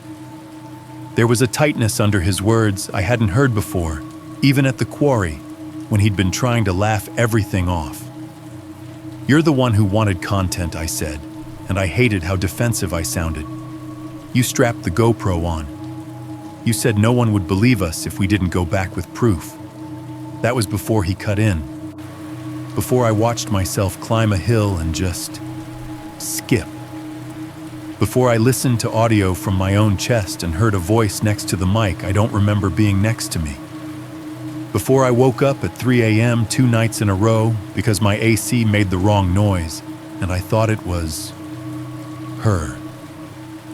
He let out a breath that sounded more like a leak than a sigh. "Man, I can't even walk past my bathroom mirror at night right now without feeling like the camera's still on," he said quietly. "I keep expecting to see something behind me in the reflection that isn't there when I turn around. You think I'm going to drive out there in broad daylight and give it another angle, so we just..." I started, then couldn't finish. "Just what? Let it sit. Pretend, wait for it to show up at my store again." "Yes," he said. We go to work. We live our lives. We let this thing be over." "It's not over," I said. "For me it is," he answered. "I deleted the files? That hit harder than I expected." "You what?" "I backed them up and I deleted them," he said. "From my phone, from the card, from my drive. If anyone ever asks, I'll say my GoPro glitched and recorded an empty lake and some missing time because I dropped it. I'm not feeding this thing any more attention." I stared at the gear lined up on my passenger seat, feeling something sink in my chest. "I kept mine," I said, before I could stop myself. "Of course you did." No judgment in it, just tired resignation. "Look, man, you do what you want. You always do. But don't ask me to come with you so you can pretend it's about being brave instead of whatever this is." "What do you think it is?" I asked. He was quiet for a long moment. I could hear the faint click-click of a controller in his hand muscle memory, moving even while his mind was elsewhere. "I think," he said slowly, that whatever we met out there likes screens and speakers and patterns more than it likes water. I think it used the quarry to get our attention, because that's what we thought was scary. But I don't think that's where it lives. Not really. A line of cold ran down my spine, and I think he added voice flattening that if you go back with more gear, more cameras, more mics, you're not going to get proof. You're going to give it more ways into your truck, your phone, your apartment, your head. I'm already halfway there. I'm trying really hard not to hand it a map. The game menu music in the background looped again. I could hear the faint electronic chime at the end of the track, the way it resolved on the same 4-note phrase every time. 3 quick one held. Mason, I said, throat tight. I'm scared, man, he said, and hearing him say it out loud made something in me crack. I'm not embarrassed to say it. I don't want to see her again. I don't want to hear anything that sounds like her again. I don't want to find out what happens if we show up on time next time. We sat there breathing into our respective receivers. I can't not go, I said finally. The words surprised me with how true they felt. Terrifying and true. If I don't, I'm going to spend the rest of my life listening for her in every noise and wondering if she's waiting for me to look away first. I need to see that place in daylight at least. I need to know it's just dirt and rock. He laughed once hollow. You already know it's not. Yeah, I said, but I have to try. He exhaled a long, uneven sound. Then go, he said. But leave me out of it. If something feels wrong, you get in the truck and you come back. No hero shit. No just 5 more minutes for the shot. No 1 more cast. You understand, yeah. Promise. I promise. I lied. We hung up, and the cab fell quiet except for the tick of the cooling engine and the faint hum from my dash cam already wired to power, as long as the key was in the ignition. On the passenger seat, the flashlight rolled a fraction of an inch with the slope of the cushions, its metal body catching the light. The radio sat beside it, antenna collapsed dial resting between 2 empty bands of static. I picked it up and turned it on. The speaker crackled to life, filling the small space with hiss. Underneath, faint voices dipped in and out on different frequencies, truckers, dispatchers, far-off stations bleeding together. Nothing clear, nothing distinct. Still, I listened longer than I needed to, waiting for something calm and flat to rise out of the noise and tell me I was late. Nothing did. Daylight doesn't mean safe. I knew that. But as I pulled out of the lot gear rattling softly beside me and the dash cam's red lights staring at the road ahead, it felt like the only time left when I might still be allowed to choose whether I heard her or whether she just decided to talk anyway. If it had been raining or overcast or foggy, if the world had matched what I remembered from that night, I think I would have handled it better. Instead, the day I went back was perfect. The kind of afternoon postcards are made of. Big open sky, pale blue at the horizon, and deepening into something richer overhead. Sun high enough that it cut through the last of the morning chill. Air so clear you could see the distant tree line in crisp detail. It felt wrong before I even turned off the main road. The highway shoulder grass looked greener. The ditch water looked brighter. The universe had apparently decided this was the day to show off how harmless everything could look if you just kept your eyes at a distance. I took the same turn as before the narrow county lane that snaked between fields and scrub. In daylight, all the shadows I'd filled with headlights and imagination turned out to be dry weeds, old fence posts, a rusted-out tractor half swallowed by brush. It should have made me feel stupid for being afraid. It just made me feel like I'd never really been afraid of the right thing. The gap in the fence appeared ahead much more obvious in the sun than it had under my headlights. A sagging section of chain link pushed outward where someone had driven through or forced it in years past. The no trespassing sign hung at an angle, bullet holes pocking the metal, the county seal half peeled away. I pulled off onto the dirt tires, bumping over ruts that felt shallower than I remembered. I killed the engine and let the sudden quiet settle in around me. No neon here, no cooler hum. Just the faint rush of wind through bare branches and the far-off drone of highway traffic, distant enough to sound like someone whispering behind a wall. The truck's dashcam light glowed steady red. The cheap handheld radio on the passenger seat gave a soft hiss antenna extended just enough to pick up static and the occasional flicker of voice. My phone, fully charged, sat in the cup holder. I sat there for a minute, hands still on the wheel, staring through the windshield. Daylight had cleaned the quarry road up into something almost friendly.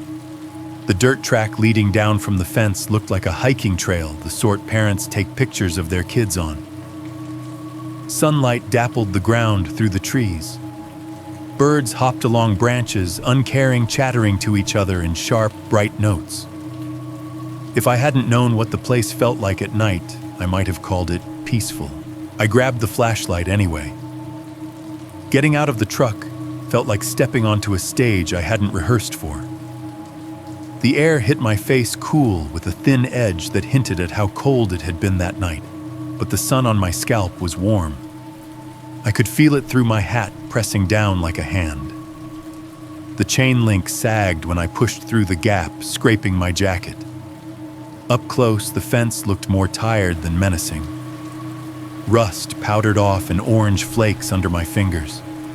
A bit of something dark was caught on one of the twisted wires, a scrap of fabric fluttering just enough to catch my eye. Dark green. It could have been anything. A piece of tarp. A shred of someone's jacket from months ago. Trash like the rest of the debris around here. But the color punched a hole straight through my chest. The girl in the quarry had worn a dark green swimsuit. In the moonlight, it had read almost black, but up close, when she drifted nearer, I'd seen the green in it. The same dense forest shade as this torn bit of cloth. I stepped closer, heartbeat picking up. It was a strip, maybe 3 inches long, snagged where a vertical wire had bent out from the mesh. One edge was clean cut, the other jagged. When I brushed it with my knuckles, it didn't fall apart or crumble. The fabric was synthetic, quick dry, the kind they make sportswear and swimwear out of. It had been out here long enough to get stiff with grime, but not long enough to fade. It could have belonged to anyone. People trespass here all the time. Swimmers, fishermen, teenagers screwing around. Dark green isn't exactly a forbidden color. My brain knew that. My body didn't care. I left it where it was. The path down to the quarry looked more like a path, and less like a chute to somewhere you don't come back from in the sun. Dry leaves crackled under my boots. Rocks that had been invisible lumps underfoot at night showed their colors now iron red-gray, a few with glittery flecks that caught the light. The shack came into view halfway down, leaning at the same angle but more exposed now. In daylight, the warped wood and peeling paint weren't atmospheric. They were just sad. The roof sagged in the middle. One corner had collapsed inward slightly since the last time, sending a trickle of shingles down the slope. An old illegible warning sign hung by a single nail swinging slowly. The wind chime was gone. The nail it had hung from stuck out of the eave, a little rusted tooth. A faint outline remained on the wood where the bracket had rested, once a cleaner patch of gray among the filth. But the tubes, the string, the clapper, everything that had rung that wrong pattern into the night were gone. For a second, I wondered if I'd imagined the chime entirely. Then I remembered the GoPro audio, tinny but clear, picking up the metallic tinks at just the right moments. The missing hardware didn't make the sound any less real. It just meant someone or something had removed the instrument after it finished its performance. I didn't go inside the shack. The doorway yawned dark, but in daylight you could see the soggy cardboard and broken boards littering the floor. It smelled like mildew and old cigarettes and animal droppings. The flashlight in my hand suddenly felt too small, even though I didn't turn it on. I kept going. The last few yards of the slope opened up. The trees thinned. The ground leveled into the broad, rocky ledge where we'd stood to fish. Stepping onto it felt like stepping into a photograph I'd only ever seen in the dark. The quarry stretched out in front of me, a bowl of water cupped in rock. It was blue, not the glossy black mirror it had been under the moon, but a deep, clear blue that shifted to green near the edges where the shallows picked up the color of algae and silt. Sunlight speared down through the surface, revealing things that had been hints and guesses before sloped stone shelves near the shore, darker drops where the depth increased, a shopping cart, half buried in the muck near one corner. Birds circled overhead, their reflections slicing across the water in elongated shadows. A light breeze rippled the surface, distorting the sky's reflection into a soft, uneasy shimmer. It should have been pretty. I hated it. Daylight stripped away some mysteries, but it created others.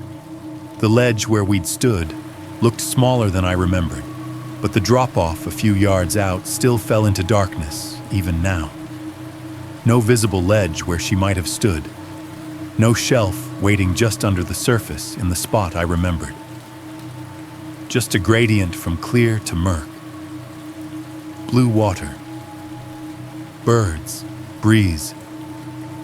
If I'd never been here at night, I might have sat down on that rock, dangled my feet over the edge, and called it peace. Now everything felt like a lie. Like the sun was a spotlight trying to convince me the set was safe. I forced myself to look up toward the lot. In daylight, the pole was a skinny gray finger against the washed-out sky. The dome camera under the fixture caught the sun on its plastic, reflecting a warped image of the lot and the treetops. It looked cleaner than I remembered. Newer. The last time I'd seen it under that flickering yellow light, the housing had looked dull, weathered. Now the casing was clear, not clouded. The mounting bracket showed only a few streaks of rust. Someone had either replaced the unit recently or cleaned it. There were fresh zip ties on the cable running down the pole. I hadn't heard of the county putting any money into this place, but someone had. The thought that anyone cared enough about this forgotten quarry to maintain a camera made me uneasy in a different way. It meant either the land wasn't as abandoned as we thought, or the camera wasn't there for trespassers. On the rock, my phone vibrated in my pocket. Just once. A short buzz. I jumped anyway. My brain supplied a flood of possibilities, Mason calling to beg me to leave, my manager texting about a shift change, a spam number offering me a fake warranty extension. Normal things. Annoying things. I dug the phone out screen, already waking in my hand. The Wi-Fi icon glowed at the top. I hadn't turned airplane mode on, but I wasn't expecting any network out here. We'd barely had cell data last time. The bar indicator flickered between 1 and 0 like it couldn't make up its mind. Under networks, though, a new name had appeared. Quarry Cam 03 full bars, no lock icon. My throat went dry. I hadn't asked my phone to search for networks. It does that on its own. Default behavior. Try to save your data by hopping onto whatever's open.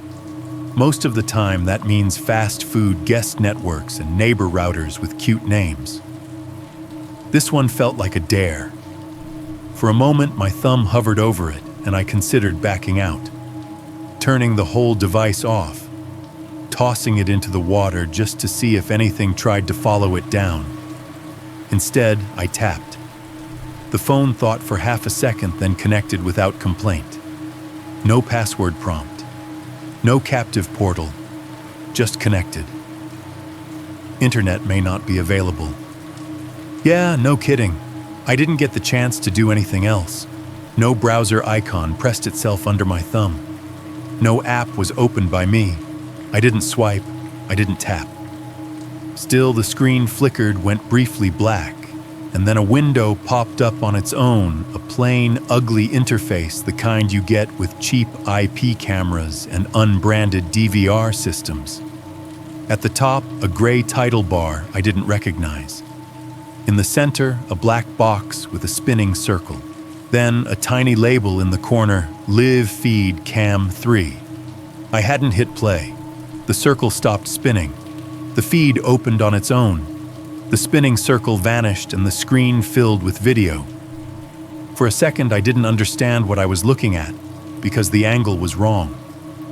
It wasn't the view from the lot or the path or the shack. It was overhead, high up, pointed down at the rocky ledge where I stood, where I was standing. Right then, I saw the top of my own head on the screen, my hat, my shoulders. The dark smudge of my shadow stretching toward the water in the afternoon sun. The flashlight in my hand, small and bright. The phone in my other hand, held out in front of me, held out toward the camera, which was somehow showing me in real time. I spun in place, heart pounding, scanning the pole, the trees, the rocks, looking for a second dome camera, a drone, anything that could explain the angle. The only visible unit was the one up by the lot too far to give this perspective. There were no buzzing quadcopters in the sky, no wires strung through the branches. Behind my eyes, the familiar logic started its useless sprint. Maybe it's cached footage, maybe it's delayed, maybe you've already been filmed, and this is just a replay. I forced myself to look at the upper corner of the screen, where the timestamp sat, a neat little string of characters in a plain font. It didn't match the time on my phone. It didn't match the date either. The date stamp read tonight. Same month, same year, same day number. But the time was hours ahead, 11:42 p.m., little p.m. unobtrusive in the corner, like it hadn't just kicked my sense of cause and effect in the teeth. My actual phone clock tucked up in the status bar said 2:18 p.m. My throat tightened. On screen, me moved. I walked in from the left edge of the frame like I was arriving for the first time. The sun in the video was gone, replaced by a flat, anemic light from the lot above. Everything looked a little grainy, a little colorless, the way security footage always does. Night quarry, not day quarry. Future quarry. In the feed, I stepped onto the ledge in my work jacket. Not my hoodie shoulders hunched against a cold I could feel just from looking at myself. The flashlight beam cut a white arc across the rock, then swung toward the water. It was exactly the way I'd moved 2 nights ago, except this hadn't happened yet. The real me stood frozen on the real ledge, afternoon sun warming my neck. The me in the feed stood in a ghost version of the same spot under dead yellow light. I watched myself look out over the water, then up toward the lot, then back again, as if checking for someone. Someone who in the video was already there. I didn't see them at first. The angle was clever. Whoever or whatever was behind me on the feed knew exactly where the blind spots were. The camera couldn't see straight down, only at that high slant, so anything close enough to my back would be hidden behind my body. Still, there were hints.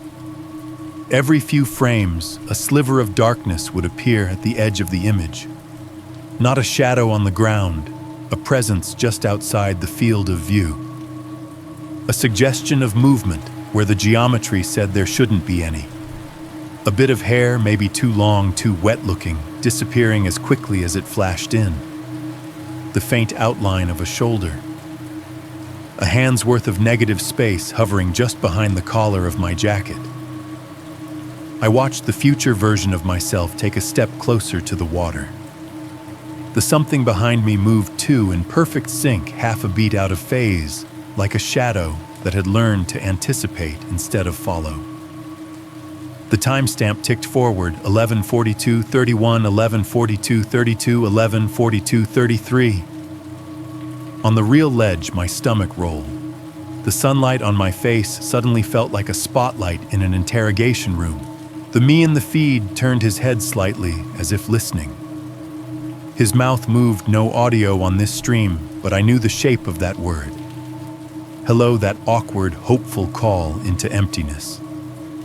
There was nothing in the water. In the feed, the lake was a blank sheet of black. No girl, no ripples. Just the suggestion of depth visible only in the way the light thinned and yielded. Future me stared at it anyway, as if expecting someone to rise out of it on cue. Behind him, that almost shape stayed just out of frame. I got the sense, not from what I could see, but from what I couldn't, that if the camera had moved a single inch to the left, it would have caught the whole thing. It didn't. It stayed where it was, watching me be watched. The timestamp rolled to 11:45:00, neat as anything. No jumps this time. No missing minutes. Whatever was going to happen next was apparently allowed to stay. I didn't want to see it. My thumb closed on instinct around the phone, but the screen didn't respond to my panic. The feed just kept going, showing me a thing I had not yet done in a night that had not yet come. Future me took a step back from the edge, turned toward the slope, and started climbing out of frame. As he did, those hints of extra movement at his back slid with him, hugging his shoulders, his neck, the back of his head, always just barely out of sight, always almost there. I finally found the strength to hit the home button. The feed snapped closed. The screen jumped back to my home icons, as if I'd just canceled out of a glitchy app. The Wi-Fi indicator blinked once, then went gray. Quarry Cam 03 vanished from the available networks list. No available networks, the phone said cheerfully. I turned it all the way off. Then I walked back up the slope in full daylight, every muscle in my body tight, wondering which version of me had just taken those steps first. I went to work that night anyway, not because I'm brave, not because I'm an idiot, because I didn't know what else to do. My life is built around that store's schedule. Late shifts bleed into early mornings. Days off smear into each other. If I didn't show up, someone would text. My manager would call. The routine would be disrupted. And some stubborn, terrified part of me believed that keeping the routine intact was the only thing saving me from whatever version of the world that timestamp represented. So I clocked in, swiped my card, entered my code, listened to the little electronic chirp that confirmed I was now on the clock, and therefore somehow real. The store looked the same. It always did. That was its job. But the moment I stepped fully onto the floor, my ears popped. It was subtle but undeniable, like the feeling you get when an elevator starts moving or when a plane begins to descend. A brief sense of pressure, a tiny click, somewhere deep inside your head. The air felt thicker, not humid exactly, just dense. Like everything between me and the walls had been swapped out for something with a higher weight. Every step I took seemed to push through it just a little harder than usual. If you've ever been underwater with your eyes open, really underwater, deep enough that the surface feels far away, you know that muffled, pressurized bareness. The way sound reaches you late and wrong, like it had to fight to get there. That's what the store felt like. The cooler hum lost its edge, thinning into a low, flattened drone. The neon buzz against the glass sounded like it was coming from 2 layers down. When the soda fountain dispenser cycled gas hissing through syrup lines, it sounded uncomfortably like someone whispering quickly into cupped hands. I told myself I was imagining it, that the memory of the quarry water had crawled into how my ears processed indoor sound. Then I mopped the front tiles. We'd had a small rush a little after midnight. Coffee, cigarettes, candy gas. I'd wiped up a spill near the counter and decided to go ahead and mop the main walkway from the entrance past aisle 3 alongside the coolers. It was something to do, and busy hands kept my brain from replaying the live feed. I wrung the mop out in the bucket until the water was only a faint, cloudy gray, then worked my way backward down the aisle, leaving a damp sheen on the white tile. When I reached the end, I set the yellow "Caution Wet Floor" sign in place, the man falling icon suddenly feeling a little too on the nose. I went back behind the counter, leaned against it, and watched the polished strip in front of aisle 3 glisten under the fluorescence. No customers, no traffic. Just me, the empty store, and the quiet rush in my ears. Then slowly, a footprint appeared. It happened so gradually that if I hadn't already been staring, I might have missed the beginning. A small dark patch in the thin layer of water near the middle of the aisle, right where the light overhead reflected brightest. The moisture gathered itself into the shape of toes, then a ball, then a heel, compressing the shine into something denser, like someone had put their bare foot down on the tile. Except there was no one there. No trick of the ceiling dripping, no leak, no falling bottle of water to roll and spill. Just one footprint. Then a little closer to the cooler doors, another. Same pace apart as a person would walk. Same rounded shape. The water that had been spread thin across the floor thickened where the pressure would be like the tile had remembered being stepped on. I gripped the edge of the counter so hard my fingers hurt. A third print formed, then a fourth. Each one appearing a little closer to the cooler cases, a ghostly trail walking itself across the freshly mopped floor.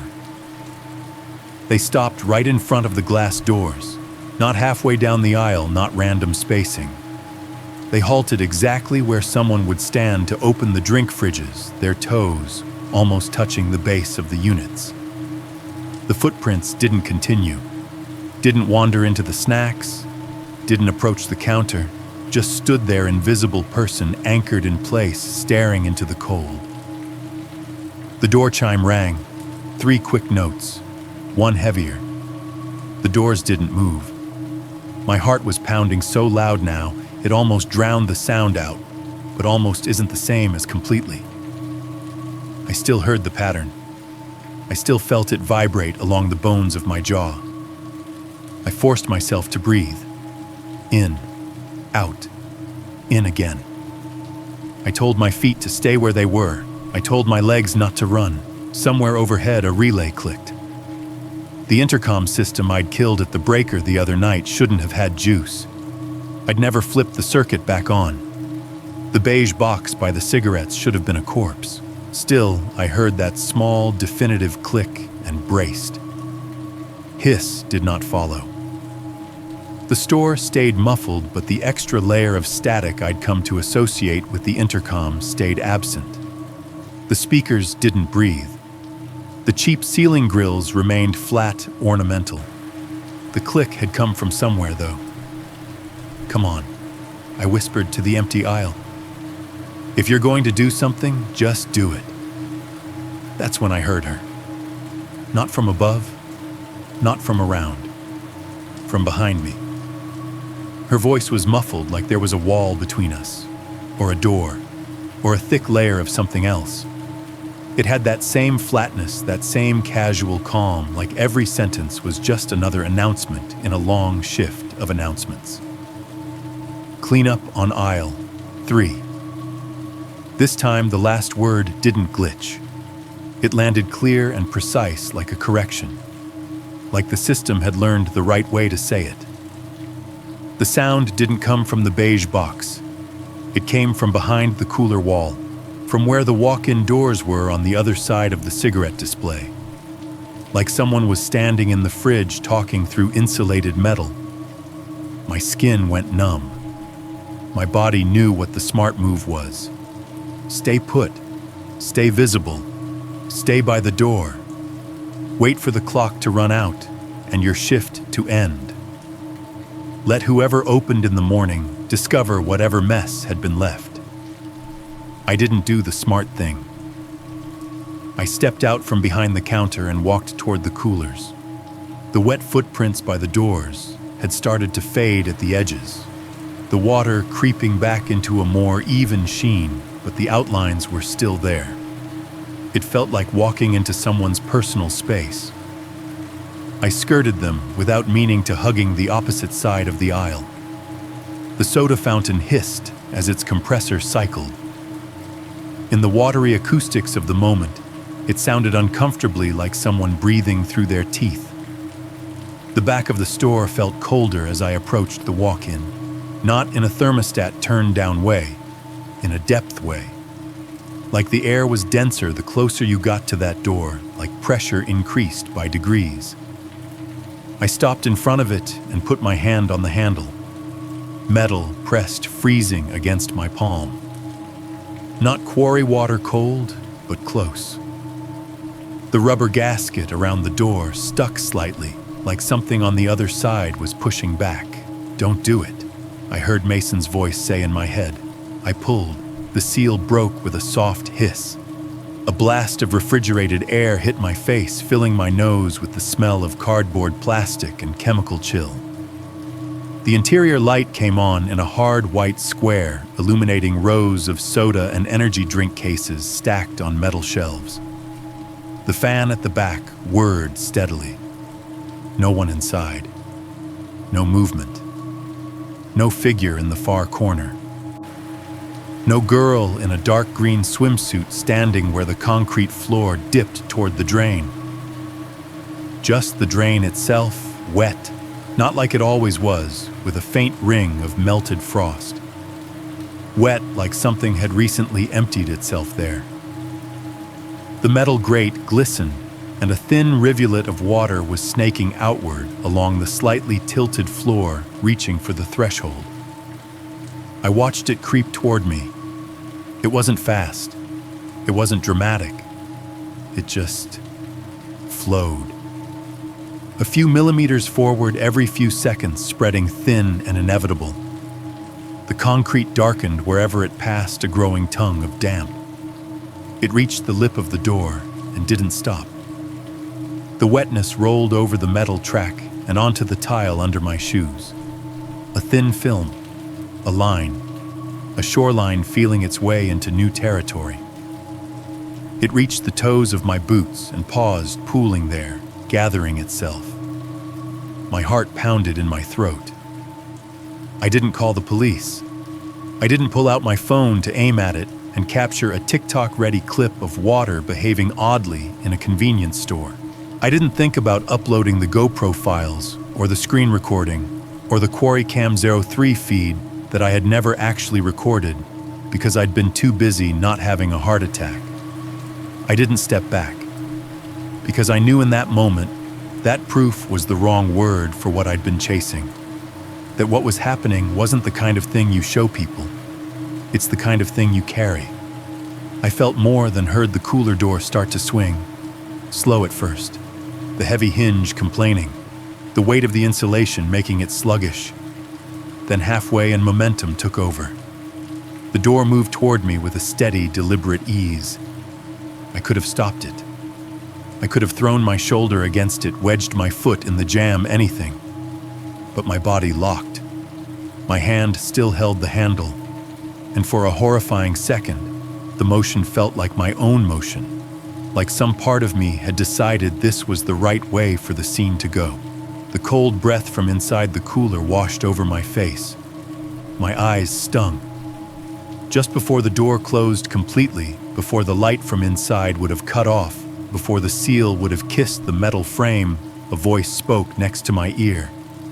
Not muffled, not distant, clear, calm, flat, right where you'd expect to feel warm breath, there was only a cold outline of sound. "You came late," she said.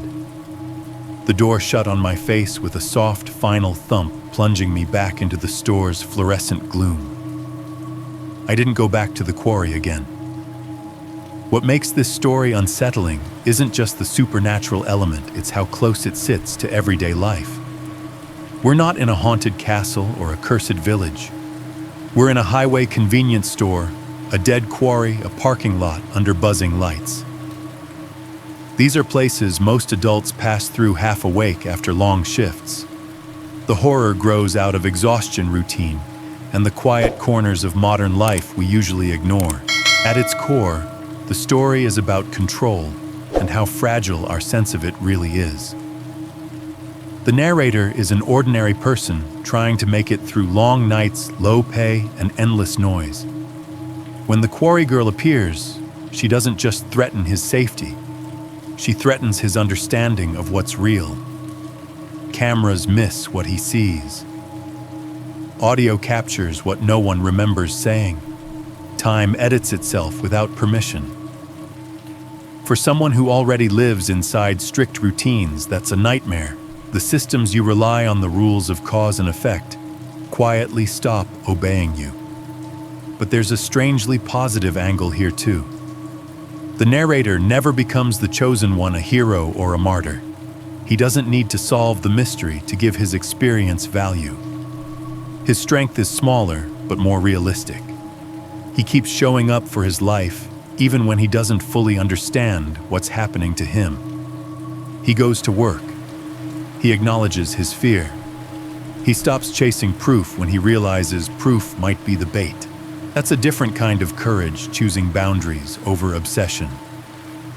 The story also comments on how deeply we've invited technology into our perception of reality. Cameras, intercoms, Wi-Fi networks, dash cams, these are supposed to be neutral witnesses. Here, they become doors. The horror isn't a ghost in the machine in the cliché sense. It's the feeling that something uses those systems better than we do. The quarry girl doesn't roar or chase. She edits, she rewrites, she cleans up. And that reflects a real-world anxiety in a world of recordings, glitches, and surveillance. Who gets to decide what remains on the tape? There's also a subtle, hopeful message about trusting your own limits. Mason's decision to walk away isn't cowardice, it's wisdom. The narrator's final decision not to post, not to exploit, not to feed the story to the algorithm says something powerful. Not every terrifying experience has to become content. Sometimes survival means choosing not to turn your pain into proof. In the end, the coldness of the final line. "You came late" is exactly what lingers. It's not just a threat. It's a reminder that we can't always arrive early enough to control everything. But we can still decide how much access we give to the things that scare us. Now, I'm curious about you. Have you ever had a moment where something small felt deeply wrong even though no one else would have believed you? Do you think you would be more like Mason, cutting ties and deleting files, or like the narrator needing to go back one more time? How much do you trust cameras and recordings compared to your own memory? And if something impossible happened to you, would you want proof or would you rather just walk away?